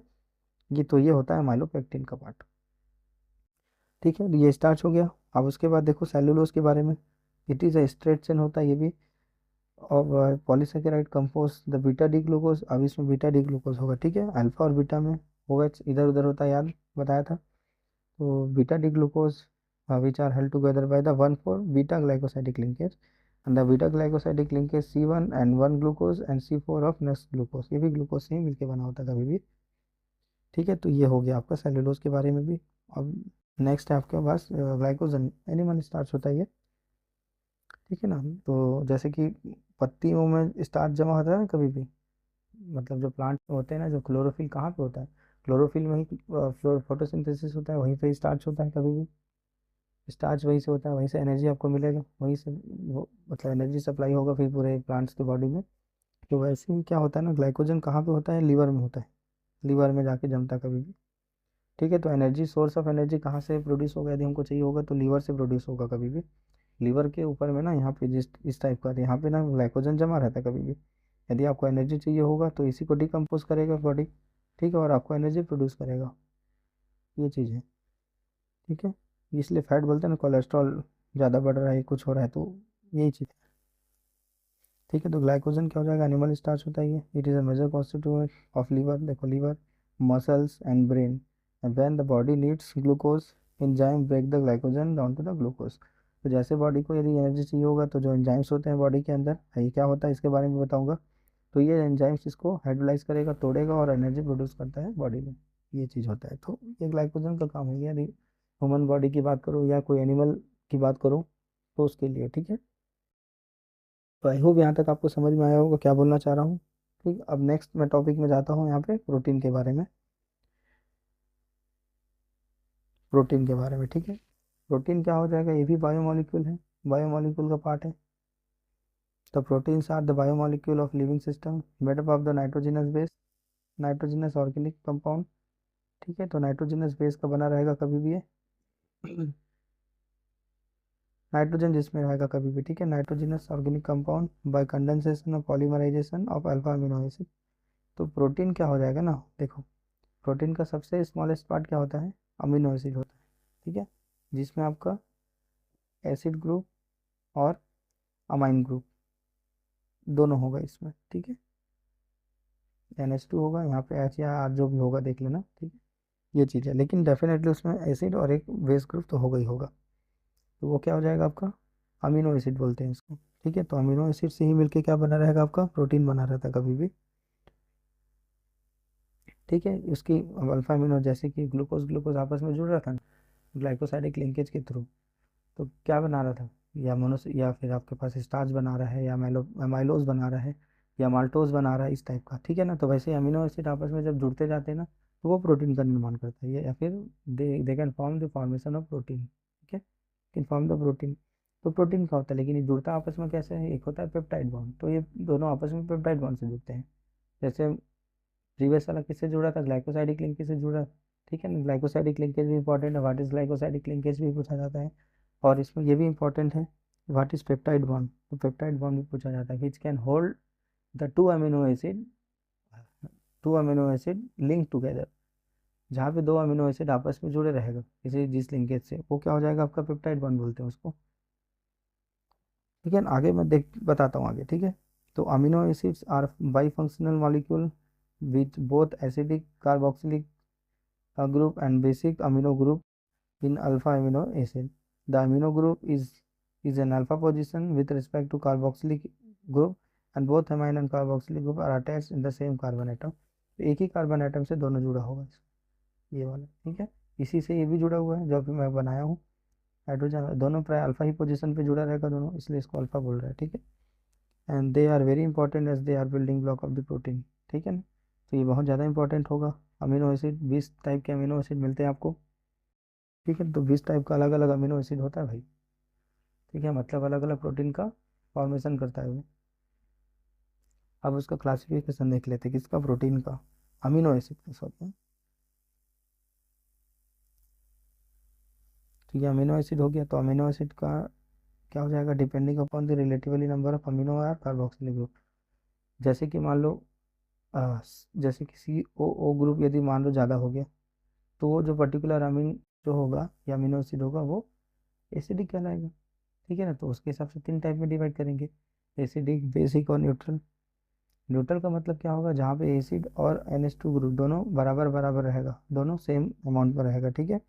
तो उसको क्या बोलोगे आप लोग, न्यूट्रल अमीनो एसिड बोलोगे।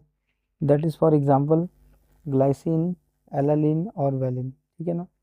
इम्पॉर्टेंट इसमें यही है आपके पास कि इसका एग्जांपल याद रखना पड़ेगा आपको।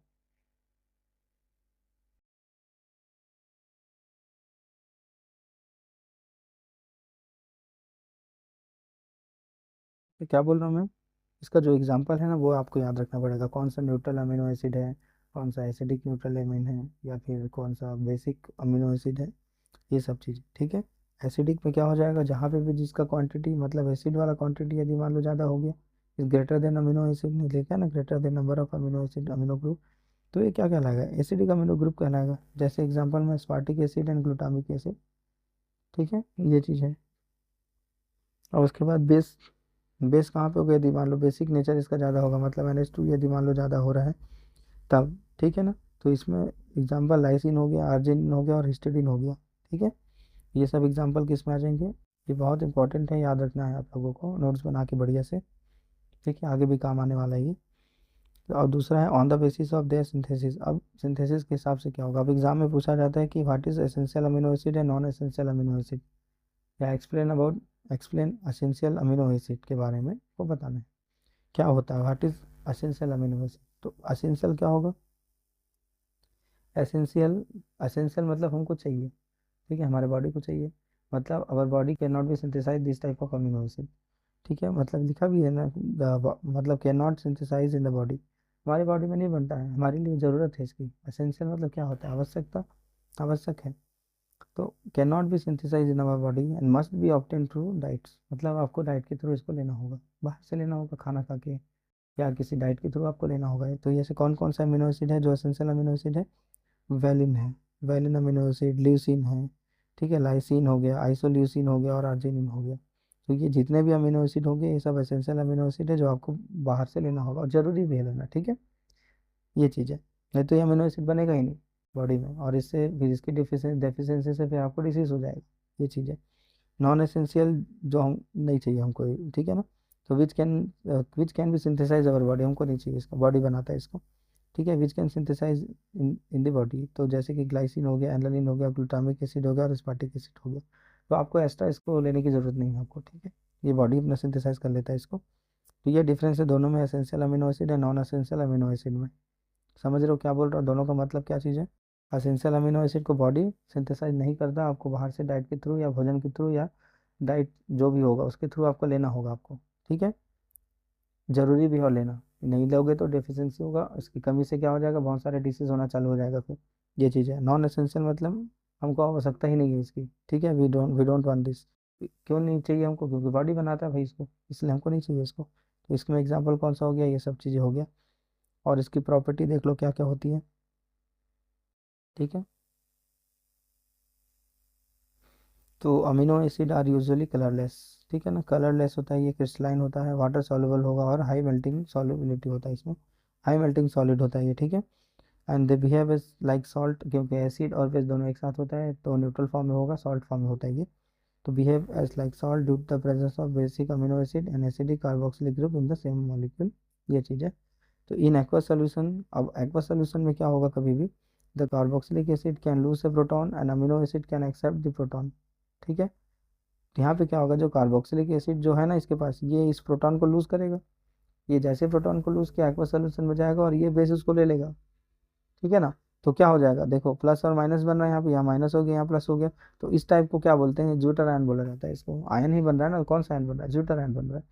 तो इन एक्वस सॉल्यूशन तो carboxylic group can lose a proton and amino group can accept this same proton, ऐसा बोल सकते हो, ठीक है। Can accept the proton giving rise to the dipolar ion, ठीक है, नोन एज ज्यूटर आयन। ये जो डाइपोल बन रहा है यहाँ पे ना, डाइपोल का मतलब एक पॉजिटिव और एक नेगेटिव पोल बन रहा है यहाँ पे। तो जो डाइपोल बन रहा है इसी को बोला जाता है ज्यूटर आयन। इसको 2 नंबर में पूछते हैं कभी भी, ठीक है।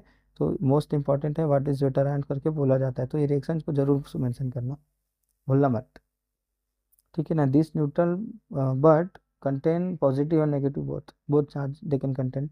दिखे ना, दिखे ना रिएक्शन में तो आपको।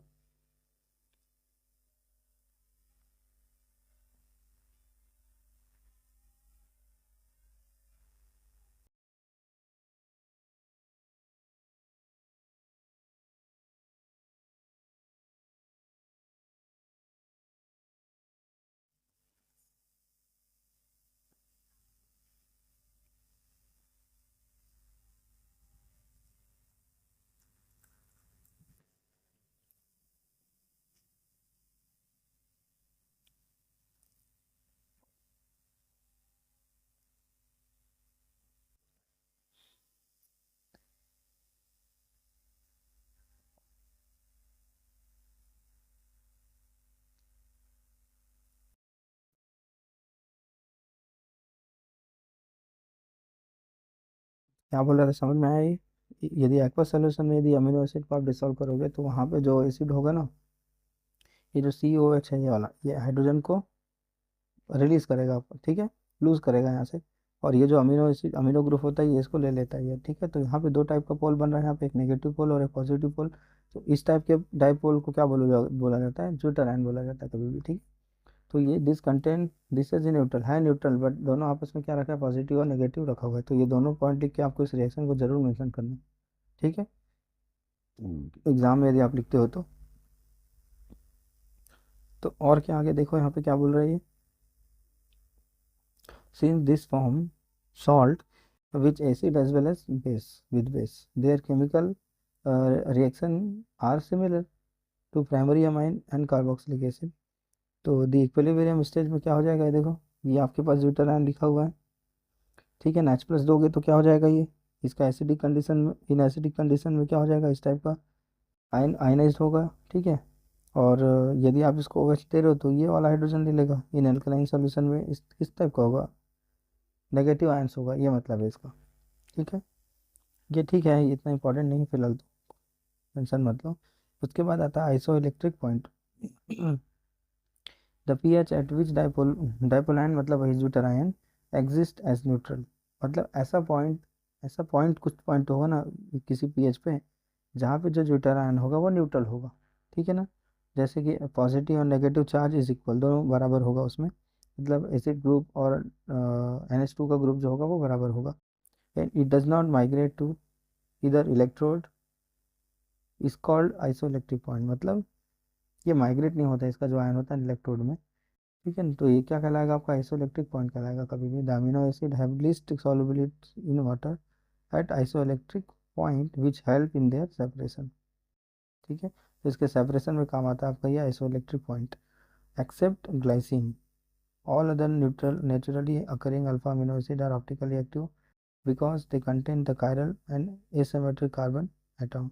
कायरल का मतलब क्या होता है, डिफरेंट डिफरेंट से जुड़ा होगा। जैसे कि अमीनो एसिड भी क्या हो जाएगा, एक प्रकार का कायरल ही होता है। ये NH2 से जोड़ दिए, यहाँ H हो गया और यहाँ पे R हो गया, तो दोनों चारों डिफरेंट डिफरेंट एटम से जुड़ा हुआ है, जिसकी वजह से इसको क्या बोलते हैं, कायरल बोलते हैं, ठीक है। They exist in both D and L form, दोनों में मिलेगा। Most naturally occurring alpha amino acid have L configuration. ज़्यादातर जो अल्फा अमीनो एसिड होते हैं वो एल कॉन्फ़िगरेशन होगा आपका, ठीक है। L amino acid are represented by writing the NH2 group on the left hand side. यदि लेफ्ट हैंड साइड यदि लिखते हैं, जैसे मैं यहाँ पे राइट राइट लिख रहा हूँ ना, यदि आप इसको लेफ्ट हैंड साइड लिखोगे तो इसका मतलब ये है कि इसको क्या बोलोगे आप लोग, एल ग्रुप बोलना, ठीक है। एल अमीनो एसिड बोला जाता है, और ज़्यादातर ऐसे ही लिखा जाता है इसको, अमीनो एसिड को, क्योंकि ज़्यादातर यही मिलता है आपको, ये मतलब है इसका। ठीक है। उसके बाद पेप्टाइड्स क्या होता है, peptide bond very very important, पढ़ के ही जाना इसको, पेप्टाइड बॉन्ड क्या होता है। ठीक है, व्हाट इज पेप्टाइड बॉन्ड पूछा जाता है इसको। Peptide bond, the bond formed between two amino acid. ठीक है, ऐसा बॉन्ड जो दो अमीनो एसिड के बीच में बनता है। ठीक है ना, तो हिंदी मीडियम वालों को दिक्कत ना हो इसलिए मैं हिंदी में भी बोलते जा रहा हूँ। Okay, the bond formed between two amino acid and bye eliminating of water molecule, bye eliminating the water molecule is called peptide linkage और बॉन्ड। ठीक है, जब वाटर मॉलिक्यूल वहाँ से एलिमिनेट होगा, क्या मतलब बोल रहा है ये, जब दो अमीनो एसिड आपस में मिलेगा, मतलब आपस में बना होता है। ठीक है, बनाता है कि क्या होने से वजह से जब वाटर मॉलिक्यूल बाहर निकलता है तब। ठीक है, तो इसको क्या बोलते हैं, पेप्टाइड बॉन्ड बोला जाता है।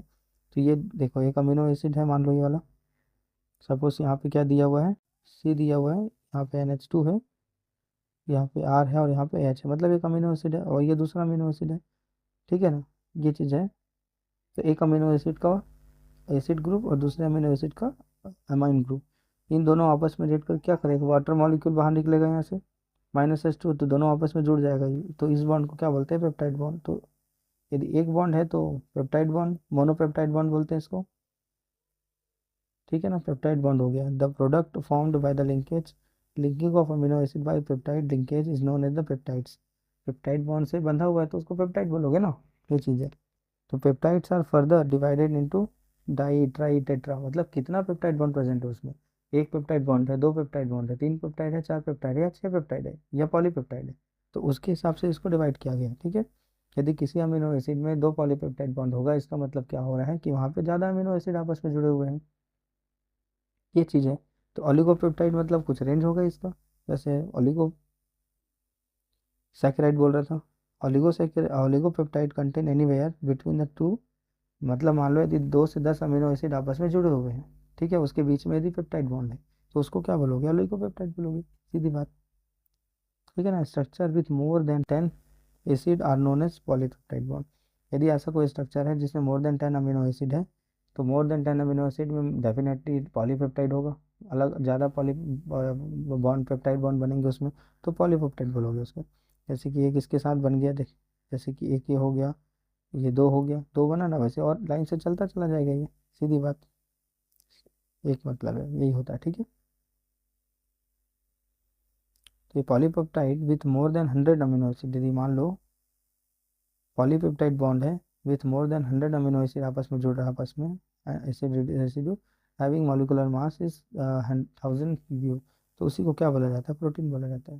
ठीक है, मतलब प्रोटीन देख तो कैसे बन रहा है, जब 1000 अमीनो एसिड आपस में मिल रहे हैं, ठीक है ना, 100 या 1000 अमीनो एसिड आपस में मिल रहे हैं, तब वो एक प्रोटीन बनाता है। तो प्रोटीन का सबसे स्मॉलेस्ट पार्ट क्या हो जाएगा, अमीनो एसिड होता है, याद रखना। अब क्लासिफिकेशन देख लो इसका, किसका, प्रोटीन का। जो अभी तक जितना पढ़ा है सब अमीनो एसिड के बारे में था, अभी प्रोटीन का क्लासिफिकेशन देख लो, ये भी बहुत इंपॉर्टेंट है। ठीक है, मोस्ट इंपॉर्टेंट, जो जो मोस्ट इंपॉर्टेंट लिख रहा हूँ पढ़ के ही जाना एग्जाम में। तो दो टाइप का होता है, fibrous protein and globular protein. ठीक है, fibrous protein and globular protein में बोला जाता है on the basis of molecular structure, इसके स्ट्रक्चर के हिसाब से। ठीक है, तो फाइब्रस प्रोटीन क्या होगा, in fibrous protein polypeptide chain are parallel, इसका जो पॉलीपेप्टाइड चेन होगा वो पैरेलल होगा। ठीक है, इसी टाइप का होगा सीधा, and they held together bye hydrogen bonding. ठीक है ना, तो ये दोनों किससे कैसे जुड़ा होगा आपस में, हाइड्रोजन बॉन्ड के थ्रू जुड़ा होगा, and disulphide bond, and this are insoluble in water, ये जो होता है इनसॉल्युबल होता है वाटर में। ठीक है, जो फाइब्रस प्रोटीन होता है, इसीलिए तो एग्जाम्पल में क्या होगा, कैरेटीन लिखा हुआ है and myosin, keratin and myosin, जो आपका बाल जो होता है ना, हेयर और जो नाखून होता है वो कैरेटीन से बना होता है, कभी घुलता है क्या, पानी में नहीं घुलता है क्योंकि कैरेटीन का बना होता है ये। ठीक है ना, तो फाइब्रस प्रोटीन है। ग्लोबुलर प्रोटीन मतलब क्या हो जाएगा, globular protein results when the polypeptide chain coiled, अब जो पॉलीपेप्टाइड चेन होगा ना, ये कॉइलिंग फॉर्म में रहेगा, इस टाइप का। ठीक है, तो gives the 3 dimensional spherical structure, ये spherical shape, this are soluble in water, जैसे कि इंसुलिन और एल्बुमिन। तो अंडे में एल्बुमिन होता है कभी भी, तो उस एल्बुमिन भी होता है, ग्लोबुलर प्रोटीन का ही एक एग्जाम्पल है। जब इस ग्लोबुलर प्रोटीन को आप किस में, फाइब्रस में चेंज कर सकते हो, जैसे अंडे में जिसमें व्हाइट कलर का होता है ना, इधर साइड में बीच में येलो पार्ट होता है, तो इस व्हाइट कलर को क्या होता है, ये फाइब्रस, ये ग्लोबुलर होता है। आप जब इसको हीट करोगे ना तो ये हार्ड हो जाता है। ठीक है ना, इसका मतलब वो फाइब्रस प्रोटीन में चेंज हो जाता है, तो यही चीज़ बता रहा है इसमें। अब स्ट्रक्चर क्या होगा, primary structure, secondary structure, tertiary structure and quaternary structure. तो प्राइमरी स्ट्रक्चर मतलब जस्ट लीनियर होगा ये, सीधी बात। जैसे ये NH दिया हुआ सी, यहाँ का CO हो जाएगा, फिर NH, मतलब ये क्या चीज़ बता रहे हैं, पेप्टाइड बॉन्ड है ये वाला, ठीक है ना, ये चीज़ है। ये भी क्या हो गया, पेप्टाइड बॉन्ड हो गया।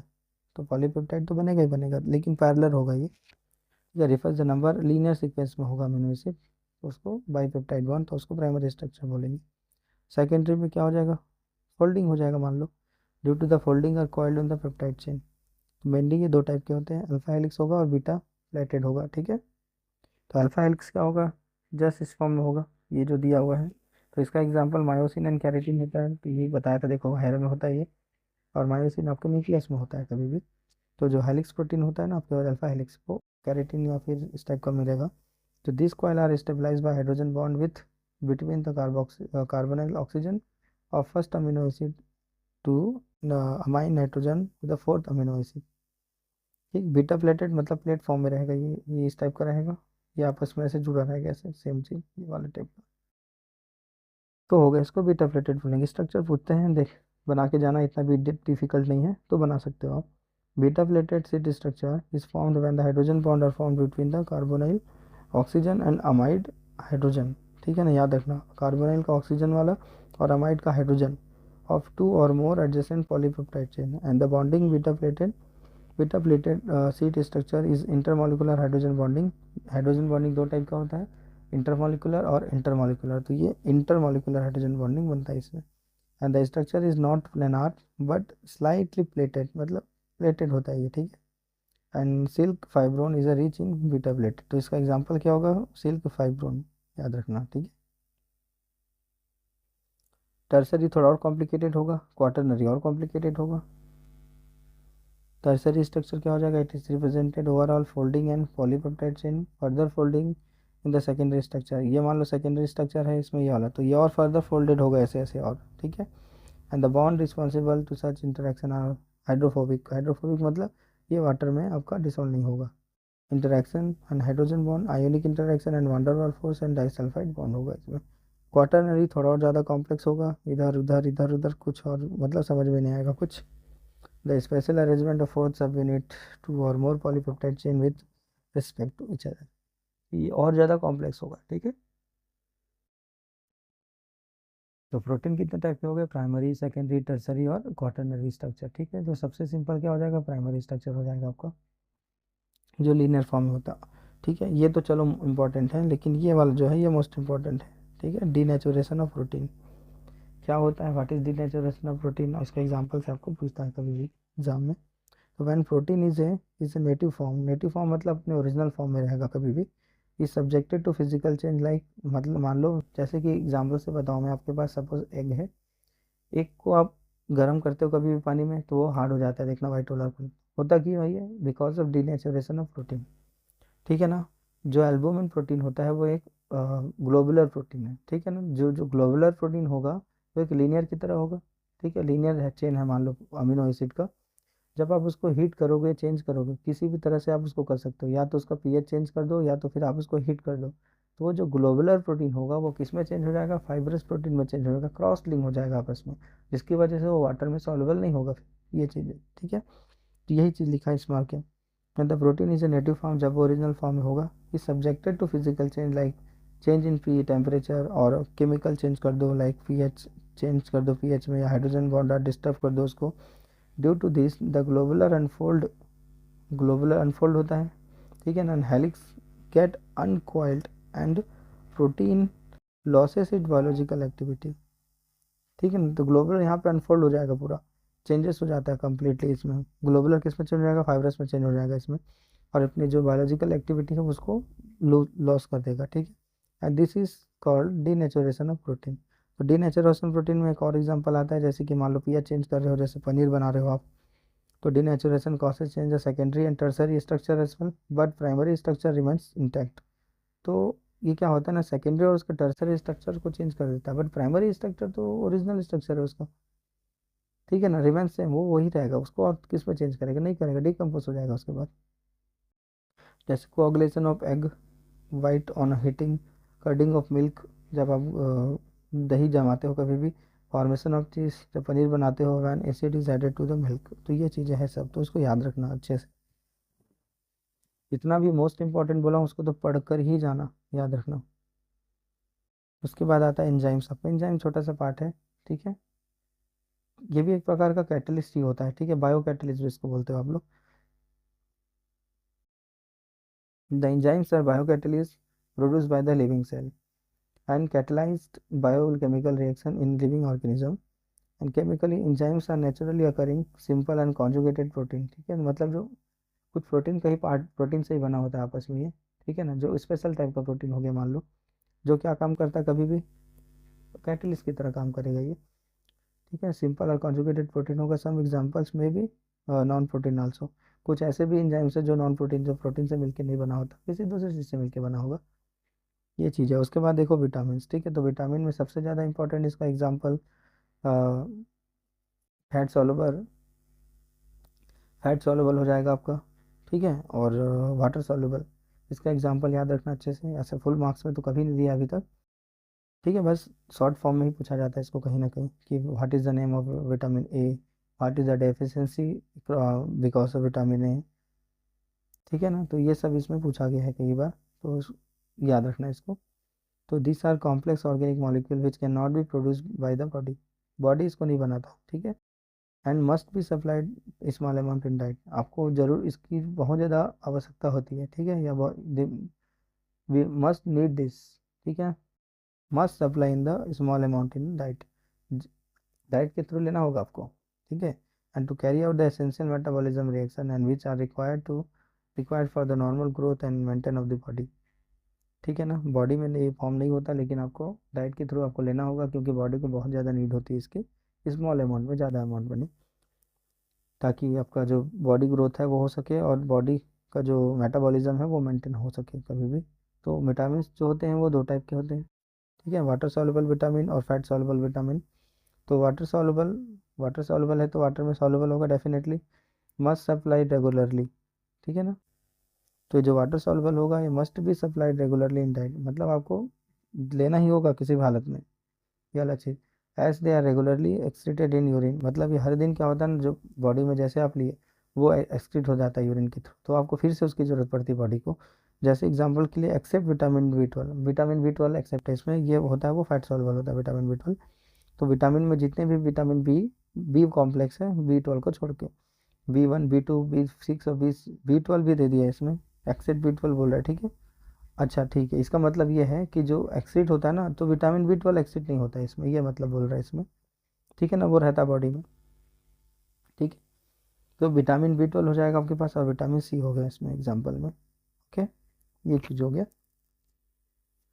और फैट सॉल्युबल में क्या हो जाएगा, सॉल्युबल इन फैट, ऑयल में डिसॉल्व होगा, store in liver and adipose tissue, ठीक है। तो vitamin A D E K ये जो होगा, विटामिन बी और सी को छोड़कर बाकी। तो ये बहुत सारे विटामिन के नेम दिए हुए हैं और उसके डेफिशिएंसी दिए हुए हैं, उसका सोर्स दिया हुआ है, you have to read once thoroughly, ठीक है, आपको बहुत अच्छे से पढ़ना होगा एक बार ये। तो विटामिन ए को क्या बोलते हैं, रेटिनॉल बोला जाता है इसका केमिकल नेम। तो रेटिनॉल में भी क्या चीज़ होता है आपका, रेटिनॉल एंड कैरोटीनॉइड, ठीक है। सॉल्युबल फैट सॉल्युबल होगा विटामिन ए है तो, बी और सी को छोड़ के बाकी सब फैट सॉल्युबल। सोर्स बहुत सारा दिया हुआ है, जैसे milk, butter, gas, egg, fish, cod, liver oil, green and vegetable जो भी दिया होगा, ठीक है ना। ठीक है, इसमें जो मेन याद रखना है वो क्या याद रखना, आपको इसका केमिकल नेम याद रखना और इसका डेफिशिएंसी याद रखना, ये तीन, ये चीज़ अच्छे से याद रखना है। बाकी तो ठीक है, कोई दिक्कत नहीं है, नहीं भी याद याद रहता है तो, ठीक है। ब्लाइंड, कलर ब्लाइंडनेस होता है इससे, जिसको बोलते हैं जेरोथैल्मिया, याद रखना। विटामिन B1 मतलब थायमिन बोला जाता है इसको, ठीक है। बेरी बेरी डिसीज होता है इससे, लॉस ऑफ एपेटाइट। तो बेरी बेरी रोग, बेरी बेरी डिसीज बहुत इंपॉर्टेंट है, याद रखना। विटामिन B12 राइबोफ्लेविन, क्या होता है, एनीमिया होता है इसकी कमी से, इन्फ्लेमेशन ऑफ टंग, ठीक है। और डर्मेटिस मतलब त्वचा रोग जो होता है ना, कभी भी जो चमड़ी से जो रोग कुछ होते हैं, कभी दाद हो गया, कभी कुछ हो गया, तो इस टाइप भी होता है, ठीक है। ऑचिलोसिस। विटामिन B6 क्या हो जाएगा, पायरोडॉक्सिन बोला जाता है इसको। ये किस्म कैसे affect of the central nervous system, ठीक है। विटामिन B6 की कमी से क्या हो जाएगा, ये सीधा सेंट्रल नर्वस सिस्टम को इफेक्ट करता है, कॉसेज द वीकनेस होगा, ठीक है। कन्वल्सन्स, इंसोमिया या फिर एनीमिया, इस टाइप का बीमारी हो जाता है इसमें। विटामिन एच भी होता है, देखो जिसको बोलते हैं बायोटिन, ठीक है ना। इस डर्मेटाइटिस मतलब जितने भी यदि आपको क्या बोलते हैं उसको, स्किन से रिलेटेड यदि कुछ डिसीज होता है तो आपको बायोटिन दिया जाता है कभी भी, ठीक है ना, लगाने के लिए। एक वो होता है, क्रीम टाइप का होता है, ठीक है, तो वो देते हैं उसमें कभी भी, ठीक है। तो विटामिन एच की कमी है इसका मतलब। विटामिन बी 12 मतलब क्या हो जाएगा, साइनो कोबाल्ट लेमिन, इसमें ना कोबाल्ट होता है, याद रखना आप, ठीक है, चीज़ को बी 12 में। इस क्या होता है, पर्नीसियस एनीमिया हो जाएगा इसमें। विटामिन बी 6 मतलब स्कॉर्बिक एसिड बोलते हैं इसमें, पायरिया एंड स्कर्वी रोग होता है इसमें, scurvy disease, bleeding of gum, ठीक है, जो दांतों में वसुड़ों में कभी कभी खून निकलने लगता है ना, तो इसी की वजह से होता है ये चीज़ है। उसके बाद विटामिन डी मतलब स्कर्वी, इस क्रिकेटस डिसीज होता है इसमें, क्या बोलते हैं, अर्गो कैल्सिफेरॉल एंड क्या लिखा है, चोले कैल्सिफेरॉल, ठीक है। तो ब्लीडिंग इन बोन्स एंड ऑस्टियोमेल्सिया ये सब हो जाता है इसमें। विटामिन ई मतलब टोकोफेरॉल बोला जाता है इसको, loss of fertility in males and muscles degradation. Vitamin के क्या हो जाएगा आपको, फाइलोक्विनोन बोला जाता है इसको, and haemorrhage and lengthen time of bleeding clotting मतलब जो ब्लड कॉटिंग का जो टाइम होता है ना वो बढ़ जाता है इसमें, यदि आपके पास विटामिन के नहीं होगा तो, ये मतलब होता है। तो deficiency of more than one vitamin in body causes the avitamesis, and while the excess of intake the vitamins A and D is called the hypervitamesis, ठीक है। ये और भी कोई यदि मतलब बहुत ज़्यादा मात्रा में आप ले रहे हो तो इस टाइप का बीमारी हो जाएगा आपको। उसके बाद आपका नेक्स्ट टॉपिक है न्यूक्लिक एसिड, ठीक है। तो मैं इसको अभी पढ़ा दे रहा हूँ, पूरा ख़त्म कर दूंगा, ठीक है। तो न्यूक्लिक एसिड क्या हो जाएगा, लास्ट है आपका ये चैप्टर, चैप्टर का लास्ट पोर्शन हो जाएगा ये न्यूक्लिक एसिड। तो nucleic acid are the polymer of nucleotide. तो न्यूक्लियोटाइड होता है ना, स्मॉलेस्ट पार्ट क्या हो जाएगा, न्यूक्लियोटाइड होता है, बताऊंगा क्या होता है। तो polymer of nucleotide present in nucleus of all living sales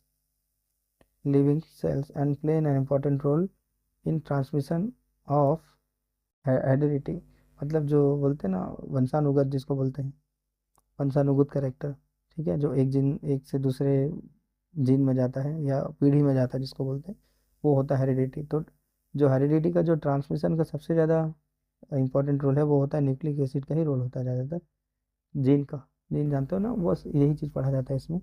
तो characteristic and biosynthesis of protein, ये चीज़ होता है इसमें, ठीक है। तो न्यूक्लियोटाइड क्या होता है, न्यूक्लियोटाइड तीन चीज़ों से मिलकर बना होता है कभी भी, याद रखना इसको, ठीक है ना। एक पेंटोस शुगर होगा, नाइट्रोजनस बेस होता है और फॉस्फेट ग्रुप होता है इसमें। तो न्यूक्लियोटाइड तीन चीज़ से मिलकर बना रहेगा, फॉस्फेट ग्रुप होना चाहिए, फॉस्फेट शुगर जिसको पेंटोस शुगर बोलते हैं, जिसको शुगर में भी दो चीज़, डीऑक्सीराइबोज एंड राइबोज, दो शुगर होता है इसमें। नाइट्रोजनस बेस भी दो टाइप का होता है, पिरामिडिन्स एंड प्यूरिन्स।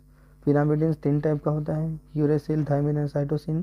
प्यूरिन दो टाइप का होता है, एडेनिन एंड गुआनिन, गुआनिन बोलते हैं, ठीक है। और फॉस्फेट ग्रुप तो फॉस्फेट ग्रुप होता है। तो इन सब से मिलकर क्या बना होता है, एक न्यूक्लियोटाइड मिलकर बना रहेगा, एक न्यूक्लियोटाइड बनता है आपका, ठीक है। अब न्यूक्लियो एसिड क्या होता है, what is nucleic acid, nucleic acid दो टाइप का होता है।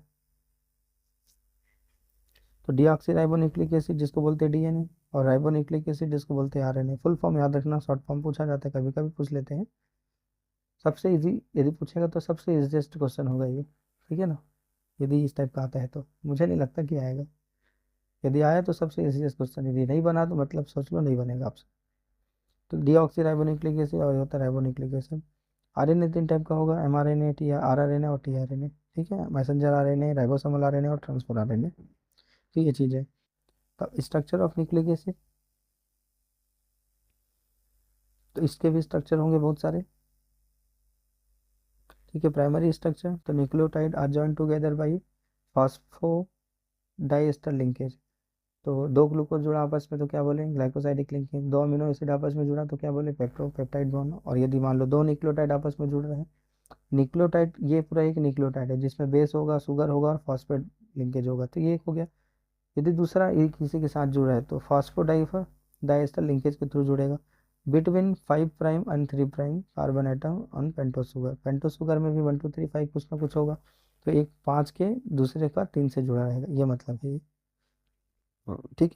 तो सेकेंडरी लिंकेज में टू स्ट्रैंड ऑफ पॉलीन्यूक्लियोटाइड मतलब ज़्यादा होगा डेफिनेटली इसमें nucleotide, two strand of nucleotide coil around the each other in the form of double helix के फॉर्म में होगा, ठीक है, इस टाइप का है। ऐसा डीएनए को तो देखे ही हो आप लोग, नो डाउट, इस टाइप का होता है ना। तो इसमें भी और इस टाइप का रहेगा, देखो ये इस टाइप का रहेगा, समझो यार ये वाला, ये भी गलत बना रहा हूँ मैं, हाँ ये ठीक बनाया थोड़ा, ठीक है, इतना भी ठीक नहीं बना लेकिन। तो ये मान लो 5 प्राइम है, ये 3 प्राइम है, ये 3 प्राइम है, ये 5 प्राइम है, इस टाइप। तो इस टाइप का डीएनए का स्ट्रक्चर होता है, तो ये अल्फा हेलिक्स बोला जाता है, double alpha helix. The backbone of strand consists the sugar phosphate unit and the base unit is strand pointed into the interior of alpha helix and linked through the hydrogen bond। ये दोनों आपस में किससे जुड़ा रहेगा, hydrogen bond से जुड़ा रहेगा, ऐसे आपस में जुड़ा रहता है ना बीच बीच में ऐसे, और हाइड्रोजन बॉन्ड से जुड़ा रहेगा। James and Watson James Watson and Crick gave the double stand helix alpha structure, जिसको बोलते हैं डीएनए। डीएनए का जो अल्फा हेलिक्स था ना, जो हेलिक्स स्ट्रक्चर होता है डबल, इसको सबसे पहले किसने बताया था, जेम्स वाटसन एंड क्रिक ने बताया था, जिसके लिए इसको नोबेल प्राइज भी दिया गया था, ठीक है। And the two strand are complementary to each other because the hydrogen bond are formed between the specific pair base. जैसे adenine forms hydrogen bond with thymine, तो जो एडेनिन होगा ना वो थायमिन के साथ ही जुड़ा होगा, एडेनिन थायमिन के साथ जुड़ा होगा, ठीक है ना। वेर साइटोसिन जो होगा ना, ये ग्वानिन के साथ जुड़ा होता है, इस टाइप का ट्रिपल बॉन्ड से हाइड्रोजन बॉन्ड ही होगा, समझो बीच में और कुछ नहीं। तो एडेनिन ग्वानिन के थाइमिन के साथ जुड़ा रहेगा, वेर एज द साइटोसिन है वो हाइड्रोजन के साथ जुड़ा रहेगा, ठीक है। In secondary structure of RNA the single strand होता है ये कभी भी present in the fold back and themselves in the alpha helix. RNA हमेशा सिंगल स्ट्रैंड होता है, याद रखना, ठीक है, ऐसे ही होगा खाली। किरचॉफ लॉ क्या होगा, किरचॉफ लॉ याद रखना इंपॉर्टेंट है ये वाला, ठीक है। What is Kirchhoff law. तो जो आपको पिरामिडिन और प्यूरिन दो टाइप का बताया था, पिरामिडिन 3 टाइप का होता है और प्यूरिन 2 टाइप का होता है, तो उनके अमाउंट के हिसाब से होता है ये। जैसे amount of purine base is always equal to the pyridine base, ठीक है। Amount of purine base is equal to the pyridine base, जितना बेस होगा उतना ही प्यूरिन का बेस होगा उसमें। तो purine base is one strand of DNA molecule pairs with pyrimidine base of the other, like adenine pair with किसके साथ, एडेनिन हमेशा थायमिन के साथ जुड़ा होगा, with 2 hydrogen bond, 2 hydrogen bond के साथ जुड़ा रहेगा, ठीक है। और ग्वानिन किससे जुड़ा होगा, साइटोसिन के साथ जुड़ा रहेगा हमेशा, तीन तीन हाइड्रोजन बॉन्ड के साथ, ठीक है। इन केस ऑफ आरएनए, तो आरएनए क्या होता है, इसमें आरएनए में एडेनिन की जगह हमें इसमें यूरेसिल मिलता है कभी भी। तो एडेनिन मान लो थायमिन के साथ जुड़ा होगा इसमें, तो एडेनिन किसके साथ जुड़ा होगा, यूरेसिल के साथ जुड़ा होगा आरएनए में, ये चीज़ है डिफरेंसेस में, ठीक है। तो इसी के बारे में किरचॉफ ने बताया था। कारगा सॉरी यार किरचॉफ बोल रहा हूँ मैं, कारगा, ठीक है, कारगा रूल। रिप्लिकेशन तो प्रोटीन बनाने का मेथड है। The replication of this of the process by which single strand DNA molecule produce 2 identical copy itself, मतलब इसका डी फोटो कॉपी मशीन है इसका, और कुछ नहीं। रेप्लिकेशन का मतलब यदि आपके पास एक सिंगल डीएनए स्ट्रैंड है तो वो उसको कॉपी कर देता है सीधा, इसी यही मदद करता है कहीं वैक्सीन बनाने के लिए ये भी, ठीक है। उसके बाद प्रोटीन सिंथेसिस होगा, occurs in 2 steps, transcription and translation. Transcription is the process of synthesis of RNA, ये सिंथेसिस बनाता है, आरएनए बनाता है। ट्रांसलेशन मतलब the synthesis of protein occurs in cytoplasm, cytoplasm में बनेगा कभी भी ये,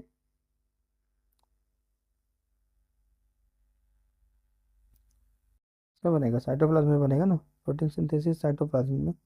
तो the synthesis of protein occur in cytoplasm of cell and the mRNA redirect, मतलब मैसेज पहुंचाता है ये, redirect direct the protein synthesis and with the help of rRNA and tRNA उसको ट्रांसफर कर देता है। उसके बाद जेनेटिक कोड है कुछ कुछ, इतने सारे नहीं हैं आपके इसमें सिलेबस में, टेंशन मत लेना आप इधर का, खाली इसको एक बार पढ़ के जाना, बाकी किरचॉफ लॉ तक पढ़ के जाना आप लोग, काफ़ी हो गया इतना, ठीक है। Genetic code linear sequence of 3 nucleotide, मतलब कुछ सीक्वेंस होता है ना न्यूक्लियोटाइड के बीच में, तो लीनियर सीक्वेंस ऑफ 3 न्यूक्लियोटाइड जिसको बोलते हैं ट्रिपलेट्स इन डीएनए और RNA that determine the specific amino sequence in the synthesis of protein is link is called genetic code. मतलब जेनेटिक कोड क्या होगा, 3 न्यूक्लियोटाइड का एक सीक्वेंस होता है जो प्रोटीन को सिंथेसाइज या जेनेट क्या बोलते हैं, प्रोटीन को सिंथेसाइज करने में मदद करता है कभी भी, ठीक है ना।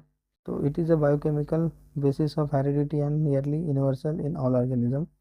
म्यूटेशन क्या होगा, चेंजेस, म्यूटेशन में be defined as a change in nitrogenous base.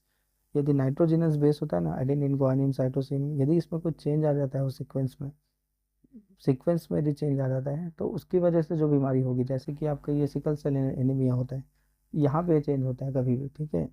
तो इसमें देखना कहीं दिया होगा तो दिया होगा, ठीक है, वरना इसके सिकल सेल एनीमिया जो होता है वो म्यूटेशन की वजह से होता है कभी भी। तो म्यूटेशन में भी defined as the change in nitrogenous base sequence of DNA molecules, ठीक है, which leads to the synthesis of protein and which alter the sequence of amino acid. Mutation may cause the genetic disorder or disease. तो genetic disorder ही होता है आपका sickle cell anaemia, ये mutation की वजह से ही होता है सिकल सेल एनीमिया, याद रखना। एडेनिन या गुआनिन की जगह कुछ और आ जाता है उसमें। अब हार्मोन्स तो नहीं है आपके इसमें, आई थिंक मेरे ख्याल से सिलेबस में, ठीक है। तो बस थोड़ा इसी है नॉलेज दे दिया है तो देख लेना, नहीं तो ज़रूरत नहीं है, तो करके चले जाना, हो जाएगा आपका काम। तो हार्मोन्स क्या हो जाएगा, hormones are the molecules that act as a intercellular messenger, ठीक है, and are pour directly in the blood stream by the endocrine gland. Endocrine gland होता है बॉडी में, तो एंडोक्राइन ग्लैंड डायरेक्टली इसको बॉडी के ब्लड में रिलीज कर देता है यदि किसी भी प्रकार का कोई दिक्कत आती है बॉडी में। तो टाइप ऑफ हार्मोन स्टेरॉयड होगा, पॉलीपेप्टाइड होगा, अमीनो एसिड डेरिवेटिव्स होगा, ठीक है। तो स्टेरॉयड में एक्स क्या लिखा है, एस्ट्रोजन एंड एंड्रोजन होगा, पॉलीपेप्टाइड में insulin and endomorphin endorphins, amino acid में क्या हो जाएगा, एपिएड्रिन एंड नॉर एफेड्रिन।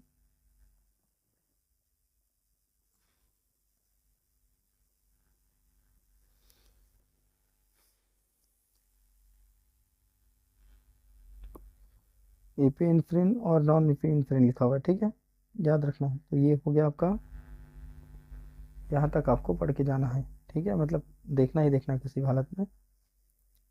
कार्गा फ्रूल देख लेना अच्छे से, ठीक है। न्यूक्लिक एसिड क्या होगा, न्यूक्लियोटाइड कितने टाइप के होते हैं, डीएनए और आरएनए में डिफरेंस क्या होता है, इसको देख लेना, ठीक है, बुक में, एनसीईआरटी की बुक में अच्छे से दिया है, या रिफर कर लेना जिसमें भी दिया होगा, ठीक है। तो इसका डिफरेंस देख के जाना, डीएनए और आरएनए में डिफरेंस क्या होता है, फुल फॉर्म तो देख ही लेना, याद होना चाहिए। तो नाइट्रोग्लिसराइड की कौन कौन सी चीज़ से मिलकर बना रहेगा, बेस से बना रहता है, पेंटो शुगर, नाइट्रोजनस बेस और पेंटो फास्फेट होता है इसमें, कभी भी एमसीक्यू में कई बार पूछा गया इसके बारे में, ठीक है। न्यूक्लिक एसिड, बाकी विटामिन में तो नाम याद रखना, और इस फैट सॉल्युबल ये सब देख के जाना इसको। डीनेचुरेशन इज मोस्ट इंपॉर्टेंट, पढ़ के ही जाना। सेकेंडरी स्ट्रक्चर के बारे में पढ़ना, प्राइमरी जो सेकेंडरी होता है दो टाइप का होता है, alpha helix and beta pleated sheet structure, सकता है स्ट्रक्चर पर नोट लिखने पूछ दे आपको। पेप्टाइड बॉन्ड पढ़ के ही जाना, ठीक है। तो बहुत सारे ऐसी चीज़ें जो आपको इंपॉर्टेंट बताया हूँ, उसको करके ही जाना आप, ठीक है। तो ये रहा आपका पूरा टॉपिक मैं कवर कर दिया यहाँ पे, ठीक है। तो आई होप आपको समझ में आया होगा क्या बोलना चाह रहा हूँ। यदि एक लास्ट है रिक्वेस्ट है, यदि आपने चैनल को सब्सक्राइब नहीं किया है तो चैनल को सब्सक्राइब करें और अपने दोस्तों तक शेयर करें। यदि वीडियो अच्छा लगता हो तो लाइक कीजिएगा, नहीं तो डिसलाइक कीजिएगा। थैंक यू, मिलते हैं नेक्स्ट क्लास में।